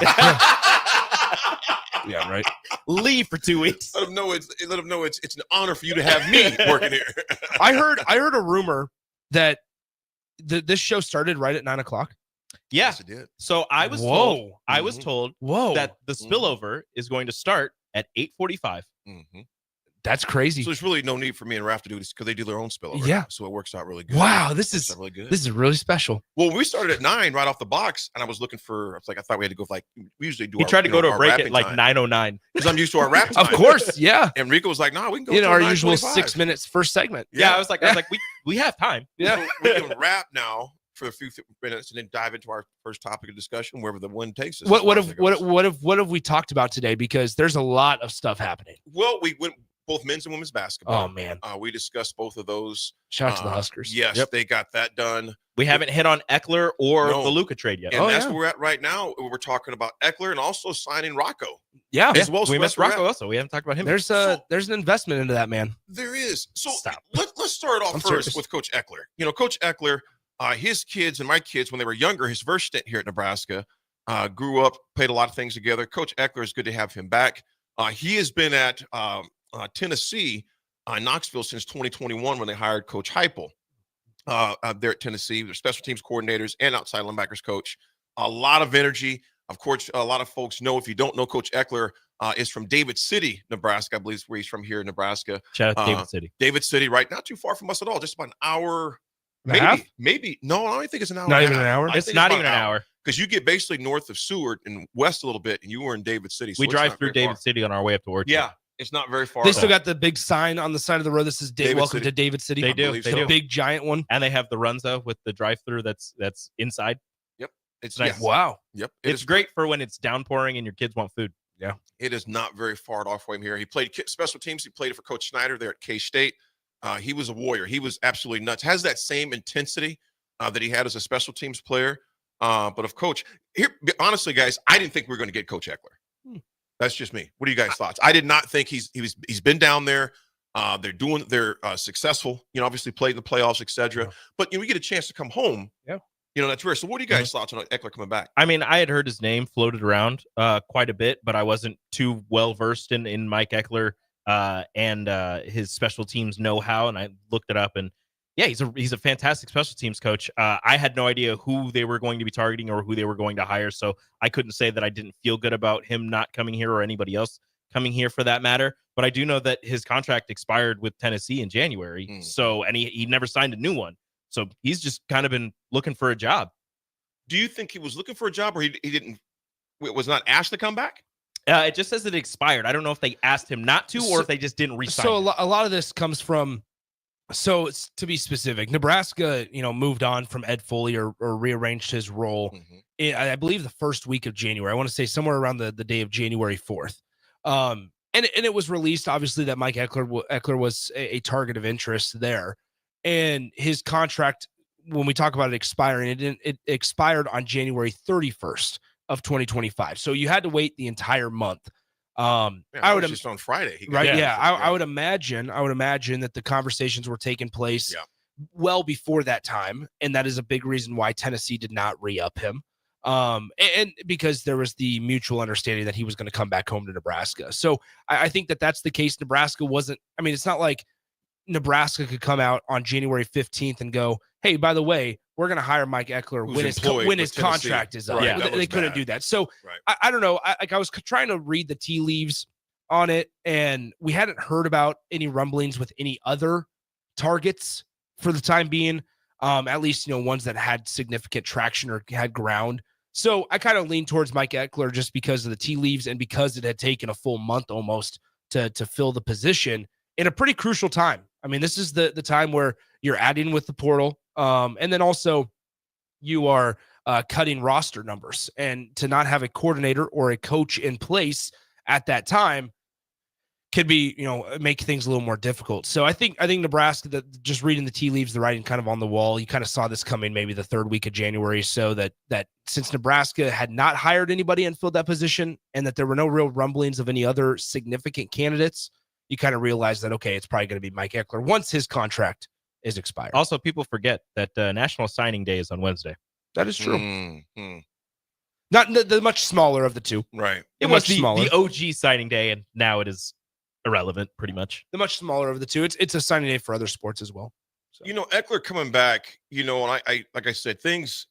I guess the thing that I didn't like was the personal shots that people give a coach when they're struggling on the field. Regardless of, like I said, if you know them personally, okay, that's one thing. But if you only know a coach by what they do on the field, I think the personal stuff just gets out of hand in this day and age of social media. Because, like I said, I don't know fully, but only from when I've talked to high school coaches from around the state, they said, "Man, that dude is a good dude. He was always here, very personable. Didn't work out."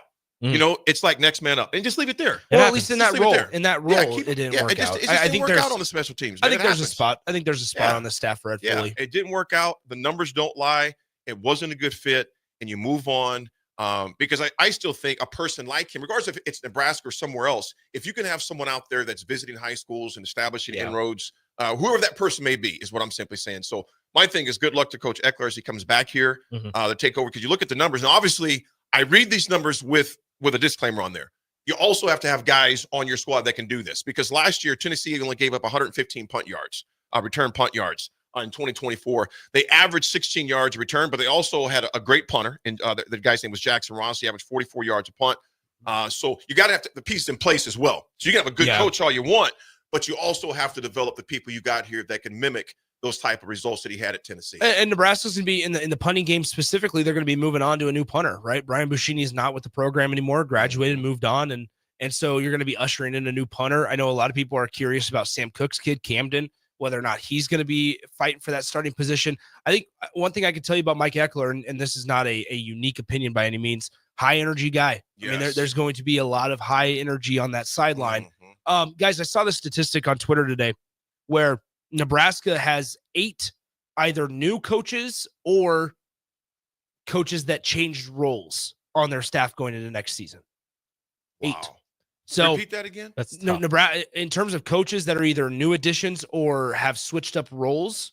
Nebraska has 8 new or switched up coaches on their staff. Does so Dana count in that, even though he was here? Dana does count as so even 7 is a larger number. Because he was only 4 games. 7's still big. 7's still a large number. So you have it there where there's familiar faces, especially on that offensive side. But I mean, the defensive side, obviously Rob Dvorak is still here, but you move on. I mean, John Butler ushers, gets in as defensive coordinator. There's some changes. So I think it's going to look a little new corner coach, new OC, DC. Phil Snow is involved. I think you have the Philip Simpson guy who is from Florida, who's going to be working with edge guys. So there's just we'll see what happens. Coach Eckler at Tennessee taught or coached, special teams and outside linebackers. I think it's fully going to be a special teams coach for Mike Eckler at Nebraska.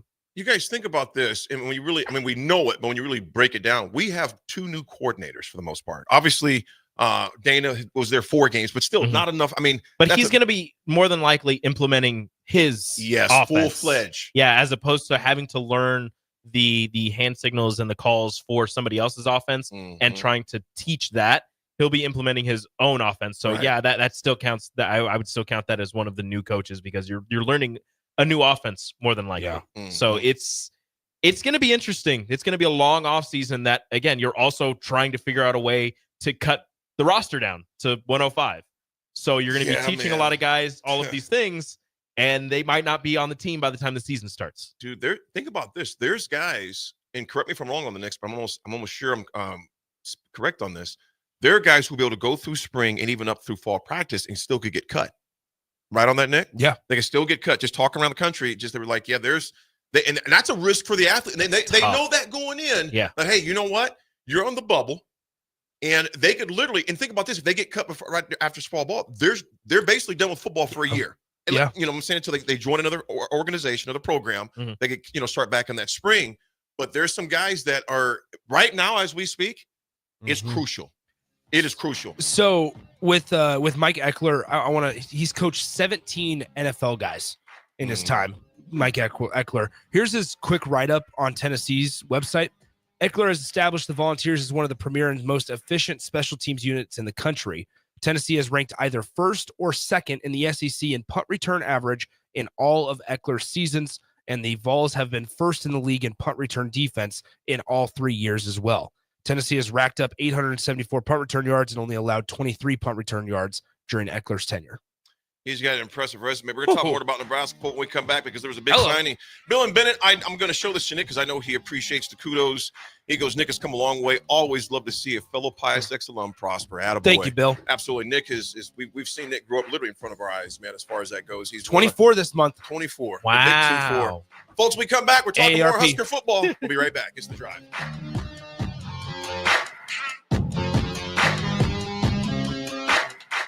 Go Hog Wild Pit Barbecue. It's $5.99 barbecue time. Hurry to Hog Wild for a complete barbecue meal that's only $5.99. Get a one-meat sandwich loaded with our award-winning barbecue, plus your choice of a classic side and drink for just $5.99. Upgrade your sandwich to beef brisket for just $1 more. Join us for lunch or dinner in Lincoln at 3210 Cornhusker Highway. Order online at GoHogWild.com. But don't be late, we close at 8. Are you ready for a new opportunity? Check out Sandhills Global. Join a dynamic team where your skills are valued and your career can soar. We offer full-time positions with a 4.5-day work week, competitive pay, excellent benefits, and a positive work environment. From IT and marketing to sales and finance, we're looking for talented individuals just like you. Apply today at sandhills.jobs and take the first step towards an exciting future. That's sandhills.jobs. Don't wait, apply now. Things that impair you come in many different shapes and sizes. Some are the shape of beer and liquor bottles. Others look like cigarettes but aren't cigarettes at all. These are the things we know impair us, the things our parents warned us about. What we're not always aware of is our new prescription or the over-the-counter medicine we picked up just for allergies or a bad cold. See, it doesn't just matter how much of a substance you take. If you are impaired, driving is deceptively dangerous. Don't drive impaired. Paid for by the NDOT Highway Safety Office. Shouldn't the landscape around your house reflect the architecture as well as the interior? Whether it's new construction or breathing life into an outdated landscape, let the teams at Tailored Landscapes, Tailored Lights, and Tailored Life combine as your local source for outdoor living. Schedule a meeting with one of our designers who listen during our consultations and combine your preferences, plus our experience to give you a timeless, sustainable, photo shoot-worthy landscape. Call us at 402-432-2572. Find us on any social media or at www.tailoredlandscapes.com, because when you find one company, you find the benefit of three. Midwest Bank is proud to be your local community bank right here in Lincoln. This is Abby with Midwest Bank. Stop by our new location at 70th and Pioneers. Our new full-service branch does it all. From our friendly staff to our easy online banking and mobile app, you get all the technology of a big bank that you need, but you still get the hometown customer service that you want. Your community, your bank. Midwest Bank. Learn more at midwest.bank. Member FDIC.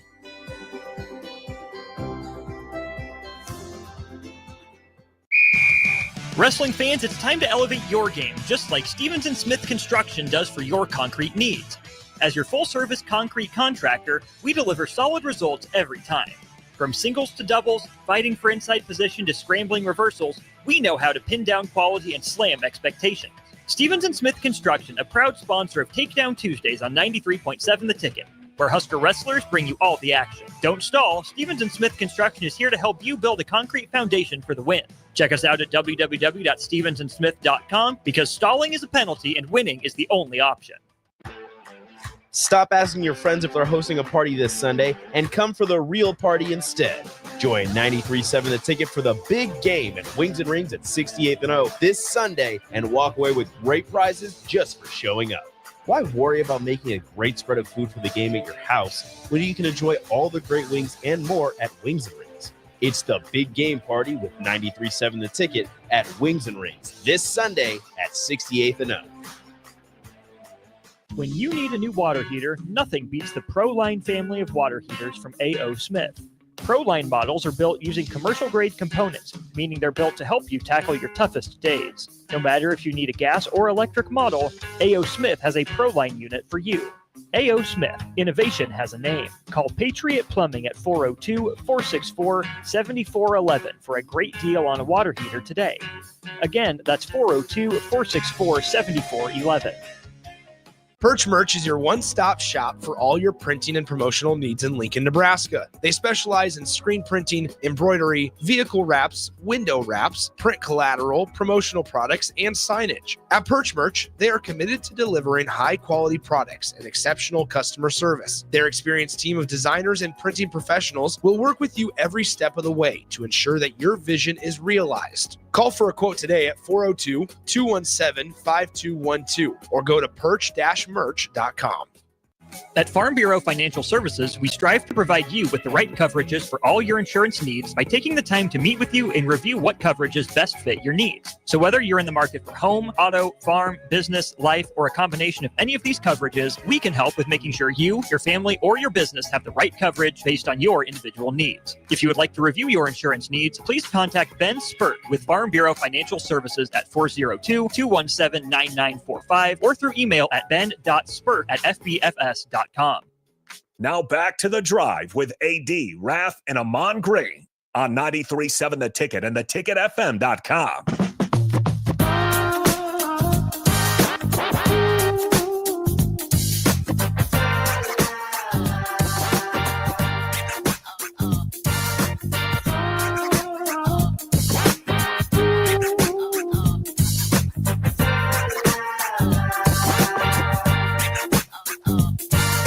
All right, folks, we are back on this magnificent Monday. John in Southeast Lincoln, good morning to you, brother.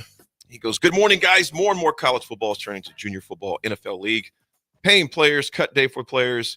and so-called agents negotiated NIL money for their clients. You know what, John? You're exactly right, man. This college sports, in my opinion, it's just the wild, wild west right now, man. I mean, until they get some checks and balances in place, which, we've all been saying. I mean, all of us, not just us, but all of you as well, have been saying there's got to get some checks and balance in place until this thing gets under control. But to your point, John and Southeast Lincoln, you're spot on, man. It's just nuts out there. Which I don't know what the first step is, and maybe that's something that could be left up to interpretation. I guess I just don't know what the first step is. How do you go about regulating it to where it's the best decision? Because you're going to sit in the room with 10 decision makers and probably get 5 different answers. Well, then what do you do? What takes? How do you decide what piece of it takes priority over another piece of it? It's going to be very, very difficult. And so I don't know if we ever will see regulation. Yeah, I don't know what the first step is. I think they're going to have to bring some borrow from a Star Wars to bring balance to the force. I mean, I get it. I just something what is it? Salary cap? Well, you're probably gonna there's a potential that if you create like a CBA and you create a players union, that's going to hinder an entire college football season. Like we talk about at professional levels, lockouts happening. Mm-hmm. Are you going to be willing to lock out college football for a year just to create a CBA and a players union? Like you're talking about hundreds of millions of dollars of revenue to athletic departments, to corporate businesses, to economies locally and globally that are going to take massive hits. So that's where my point comes in of like, how do you regulate that? Everybody says, well, you got to do something. You got to do it with a salary cap. You got to create some way. Well, the only way you'll do that is with a CBA and a players union. Well, the only way you can do that, you can't create that in just 2 months. That takes time. It's going to take some time to do it. I think they're going to have to do something, though. Yeah. Before it to continue going this way, it's going to get more and more out of control until they get something. Because you're going to read, and I think we're very close to that. You're reaching a threshold of just complete chaos right now. What it really is absolute chaos. And until you establish something, and you know what, Nick, as much as we'd hate to see it, it might take something drastic like that until they establish some sort of checks and balances across the board. One of the things I would see would need to happen, I would like to see happen, is like even 2-year minimums at a certain place. You just can't just be, Ninse throws it in and will unlimited. They added insult to injury earlier this last year in the fall. You could transfer unlimited times. Like, now, how in the heck is that helping? If you went to a junior college, you get an extra year. It's just coming up with these things. Like, what are we doing here? Well, because that's what's going to happen, though, unfortunately, is because let's say you have a 2-year minimum, but there's always going to have to be some sort of way to help the athlete out to where it's like not a cop out, but like essentially it's a loophole, right? To where, okay, if a coach leaves, then you're able to go. Right. Well, then that's going to just start another down, spiral effect or trickle down effect of, all right, well, if the coach leaves, this can happen. Well, what if the coach doesn't leave, but then another instance happens and they suffer NCAA violations? What happens there? Like, there's going to be so many of those little caveats and pieces that we're going to find ourselves in the same exact spot just 10 years down the road. It might be that temporary duct tape fix over the hole or over the leak, but eventually that duct tape's going to absorb so much water it's going to break. That's always what happens is you finally find something that you think is working, and somebody somewhere down the line finds the loophole and starts exploiting it, and then everybody thinks, oh, well, okay, so we'll start doing that. So then you go to fix that. You go to put duct tape on that crack. Well, guess what? It opens something else up, and it just keeps happening over and over. There's no way to fix all of the loopholes. I don't think there's any way to fix all of this without some massive overarching overhaul. And like Nick said, if you end up doing that, you might end up losing an entire season of college football. And then if that happens, do you give everybody an extra year? Is it going to be like COVID? Like, yeah, that's how do these things work? And those are, like we have on our contracts, an act of God situation. Yes. I could see like an act of God where it cancels the gig or something like that. Obviously, renegotiate. Obviously, COVID, act of God, whatever you want to call it, not getting down that rabbit hole. I can see that. Two things I would do right away, though, and this is not even counting with the NIL. 2 things I would do right away. First thing is this: you can only transfer on 2 occasions. If your coach leaves, and I give you 1 free transfer. After that, it's it. Those are 2 things I would do immediately. If we want to do an NIL, I would establish a 2-year minimum that you'd have to honor that contract. So there are 3 things that I would do out the box. You can only transfer on 2 things. If your coach leaves, you get 1 transfer. And of course, if there's an act of God, you have to look at that as well. Yeah. But in a 2-year minimum that you would have to stay at that school, I don't care what the contract was. And so it makes you, if you're going to pay adult money, I'm not saying professional money. You have to adhere to professional decisions. In the pros, they can be pissed off as much as they want, but you ain't leaving unless you honor that contract. You could demand a trade. You can demand, yeah, you can demand it all you want. Myles Garrett this morning came out. Hey, I want to be traded out of Cleveland. I think that's not breaking news because it's out there on Twitter, in the Twitter world, but I would demand that. I think you just showed me that about Myles. So even there, Cleveland can decide yay or nay, we're not going to. But I think you got to start putting small parameters in there like that. And maybe, Nick, you don't do it, and Rico, you don't do an overhaul automatically. Yeah. I mean, overall, but you got to start instilling piece by piece, some rules to shore the ship. And to your point, Nick, you don't put that duct tape. No, I'm nailing this in. I'm nailing in one rule. If your coach transfers, then you can. Mm-hmm. You get one free one. That's it. And then I'm going to give you a 2-year minimum that you have to stay at said institution. After that, I think you have to start putting peace in place and giving programs headway and time to adjust and to deal with it. I think if you do a massive overhaul, then it's just chaos. Yeah. It's just chaos.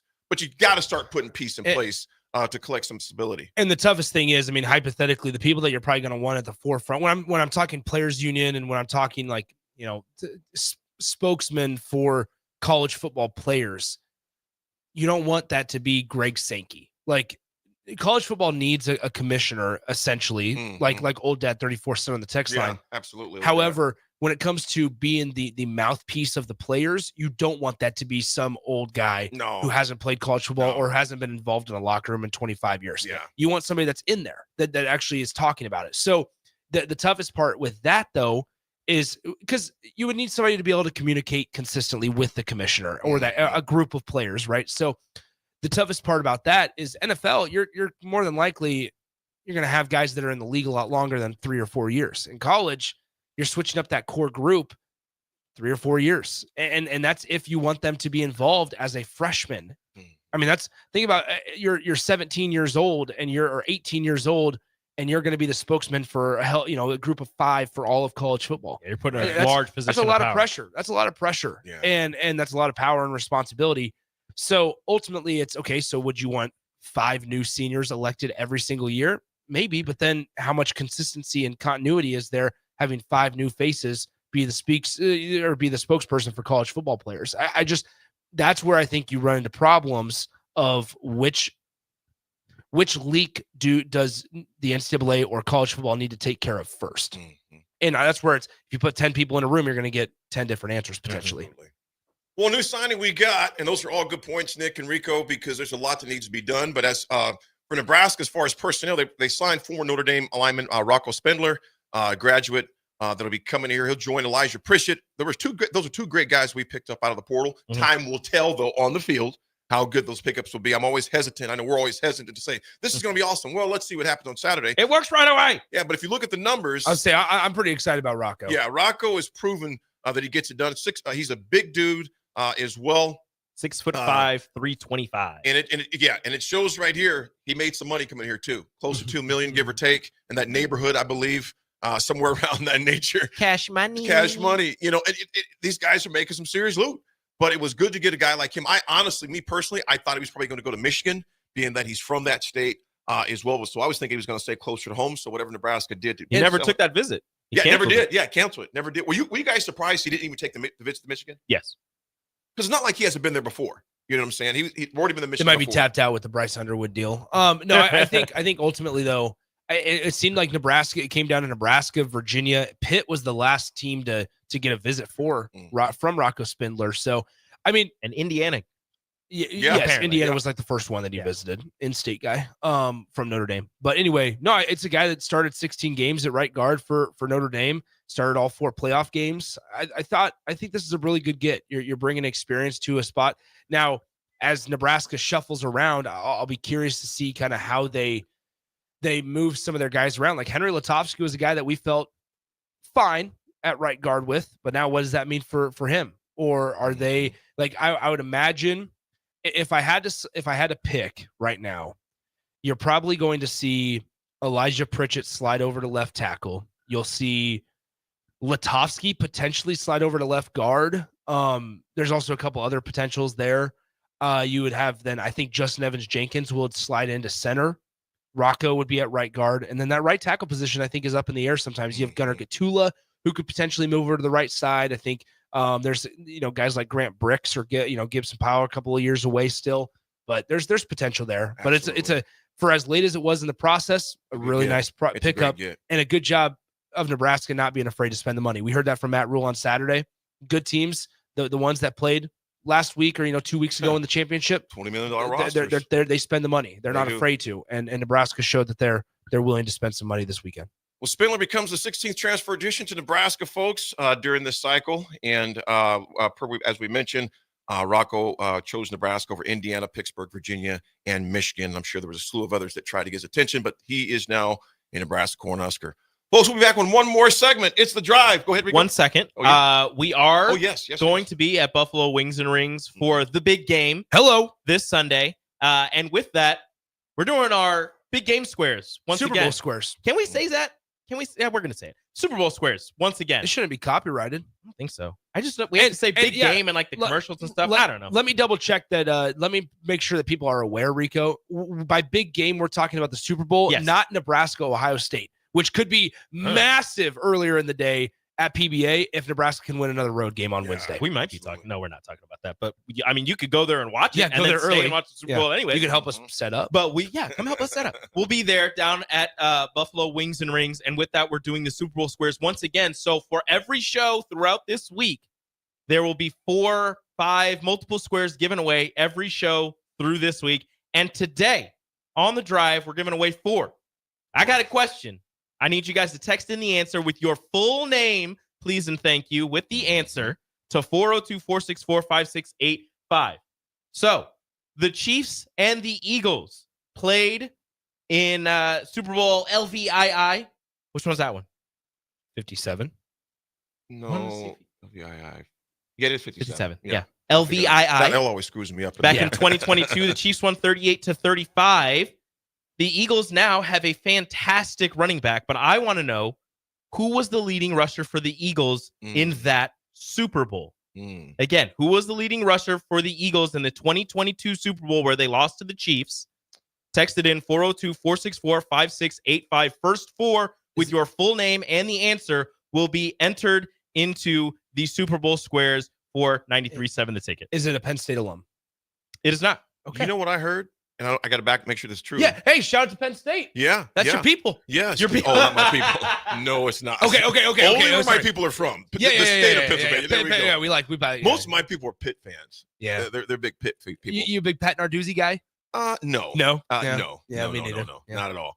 I heard this, though, that Penn State has had a player play in every Super Bowl. Is that right? I got to make sure that's true, though, because they were saying that there at Penn State. So That'd be pretty special. I'm like, they might just be saying that. They were like, yeah, we've had a player that played in every Super Bowl. So I was like, let me check that out. Did you? No, they were the ones that put that graphic out a few years ago where it said Penn State has had a player in every Super Bowl, and then it was like super small. Yeah, print. except like 2020. Yeah. It was really small. But anyway, did you see Jim Knowles?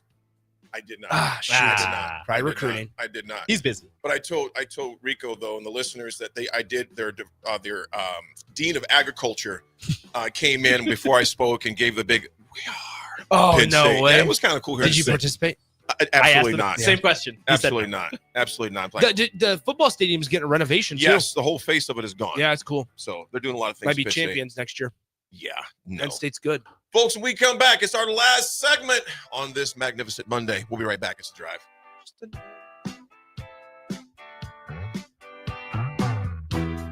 M Suits Clothiers, Lincoln's favorite men's store. Family owned and operated, located 1 block south of 56th and Pine Lake Road. The end of season clearance is going on now with up to 50% off. Stop in now for best selection on sweaters, outerwear, suits, sport coat, dress pants, and dress shirts. M Suits Clothiers, your menswear store.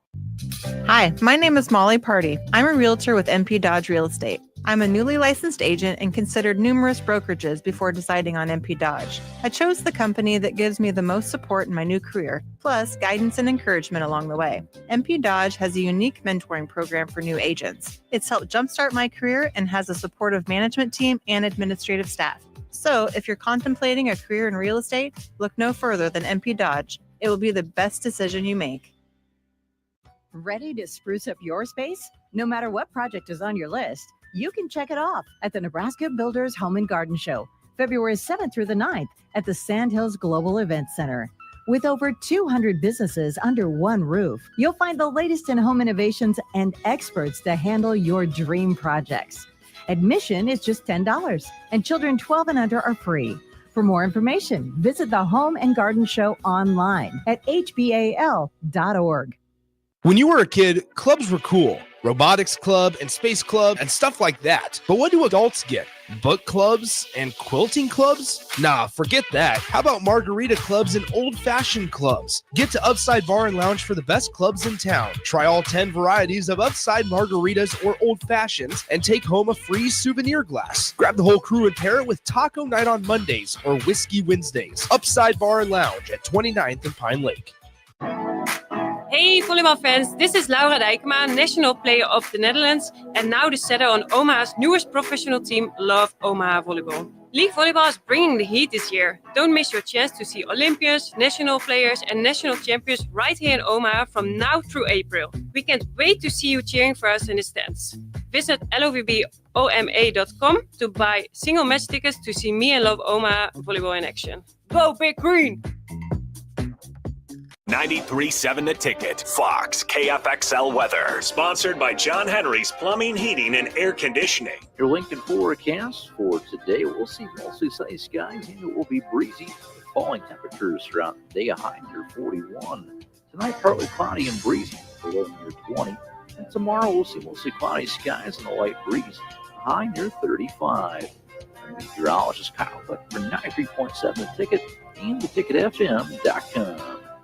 Hi, Sean Callahan here of HuskerOnline.com, inviting you to join us here on 93.7 The Ticket every Saturday morning now in our new time. We're on from 8 to 9 with the weekly Husker Online radio show. We'll give you the latest in recruiting. We'll talk about what's going on with both football, basketball, and we'll probably share a few stories from the inside. It's every Saturday morning right here on 93.7 The Ticket. It's the Husker Online radio show from 8 to 9 a.m. Landmark Implement, your John Deere dealer, invites you to their annual sprayer clinic at the Buffalo County Fairgrounds in Kearney on February 5th and 6th. This hands-on event offers expert training on John Deere and Hagee sprayers, covering topics such as machine maintenance, spray tip selection, and exact apply technology. New this year, classes on autonomy preparation, see and spray, and variable rate operation. Don't miss this opportunity, February 5th and 6th in Kearney. Learn more at landmarkimp.com/events. Shouldn't the landscape around your house reflect the architecture as well as the interior? Whether it's new construction or breathing life into an outdated landscape, let the teams at Tailored Landscapes, Tailored Lights, and Tailored Life combine as your local source for outdoor living. Schedule a meeting with one of our designers who listen during our consultations and combine your preferences, plus our experience to give you a timeless, sustainable, photo shoot-worthy landscape. Call us at 402-432-2572. Find us on any social media or at www.tailoredlandscapes.com, because when you find one company, you find the benefit of three.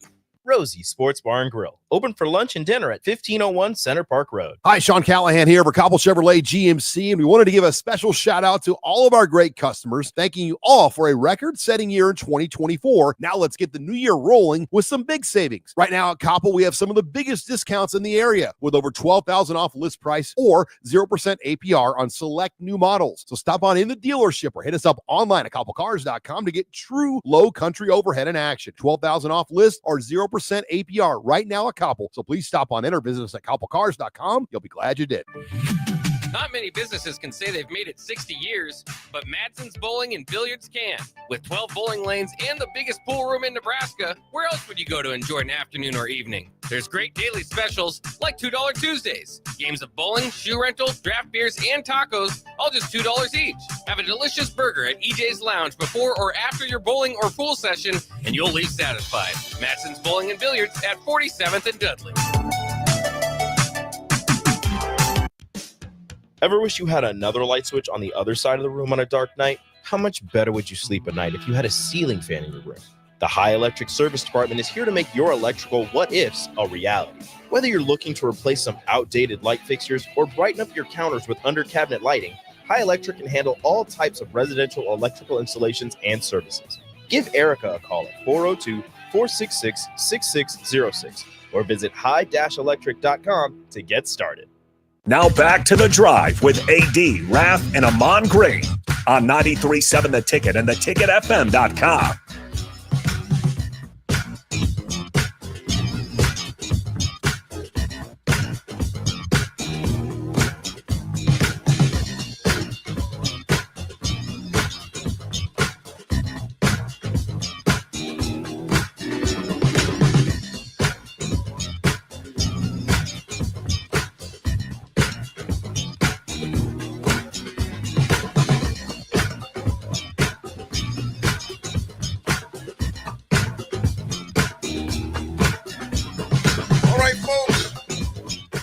Last segment on this magnificent Monday. 10:56 a.m. 10:56 a.m. Wow. Weird. It is. Rico. Rico says it's weird, like he's on It's weird. every day. It's weird. I've never. So it's never happened before. Well, Rico, appreciate you, man. Quarterback in the show, brother. Thank you. Always taking care of Every that. Monday. You know what it is. Yes, love that. I'll be the Tom Brady of Mondays. Monday morning quarterback, right? Exactly. That's me, baby. Be telling them everything went wrong the previous week. From my perspective. All right. So that Tuesday through Friday was rough, guys. All right. Really got to figure out what's going on there. We'll call it Rico's recall. Yeah. What's the common denominator of Tuesday through Friday? And what's different than on Mondays? I know it's crazy. It's Well, I weird. tell you what, we're going to be done on time, so AC starts right away. Yeah. Folks, the 80 attitude adjustment for this Monday is this. Today, expect something good to happen to you no matter what occurred yesterday, last month, or last year. Realize that the past no longer holds you captive unless you allow it to. Folks, I say that all the time in my own life. I think about I stress this all the time, the past couple of years when, deaths and just talking to a guy out in the coffee shop. Remember my buddy Ryan Hutzel that was always a constant caller to the show. Hutzel no longer with us, Torrance no longer with us, my dad, and just all those things. But, one thing I've learned through counseling, man, the past year and a half, which I needed it so bad and still keep going, is that don't let yesterday's mistakes or yesterday's pain hold you today. Doesn't mean it doesn't pop up. Doesn't mean you won't have those moments. But to do your best to navigate through, learn the lessons, appreciate the lessons you learned through it, and move forward. We're moving forward. We are done with this show for today. It's been great talking all things Nebraska sports. We didn't even get to the Luka trade. We'll talk about that some more about that tomorrow. Maybe have Rico come in and share some more on that. Yeah, Luka more trade time for me. For AD from the Mavericks to the Lakers and Lakers to the Mavericks. But folks, it's been a great show. Nick, I'm glad the first day went great for you, man. Thank you. There at the classroom. Thank you, Professor Nick. Thank you, Rico. Appreciate it We'll again. never call him Professor. Folks, as Raff would always say, I'll never call him Professor. As Raff always says, I'm not going to call him Dad, even if there's a fire. Even if there's a fire. Nobody said you had to call him Dad, Brennan. Folks, be nice and have a great Monday. It's The Drive. Talk to you tomorrow.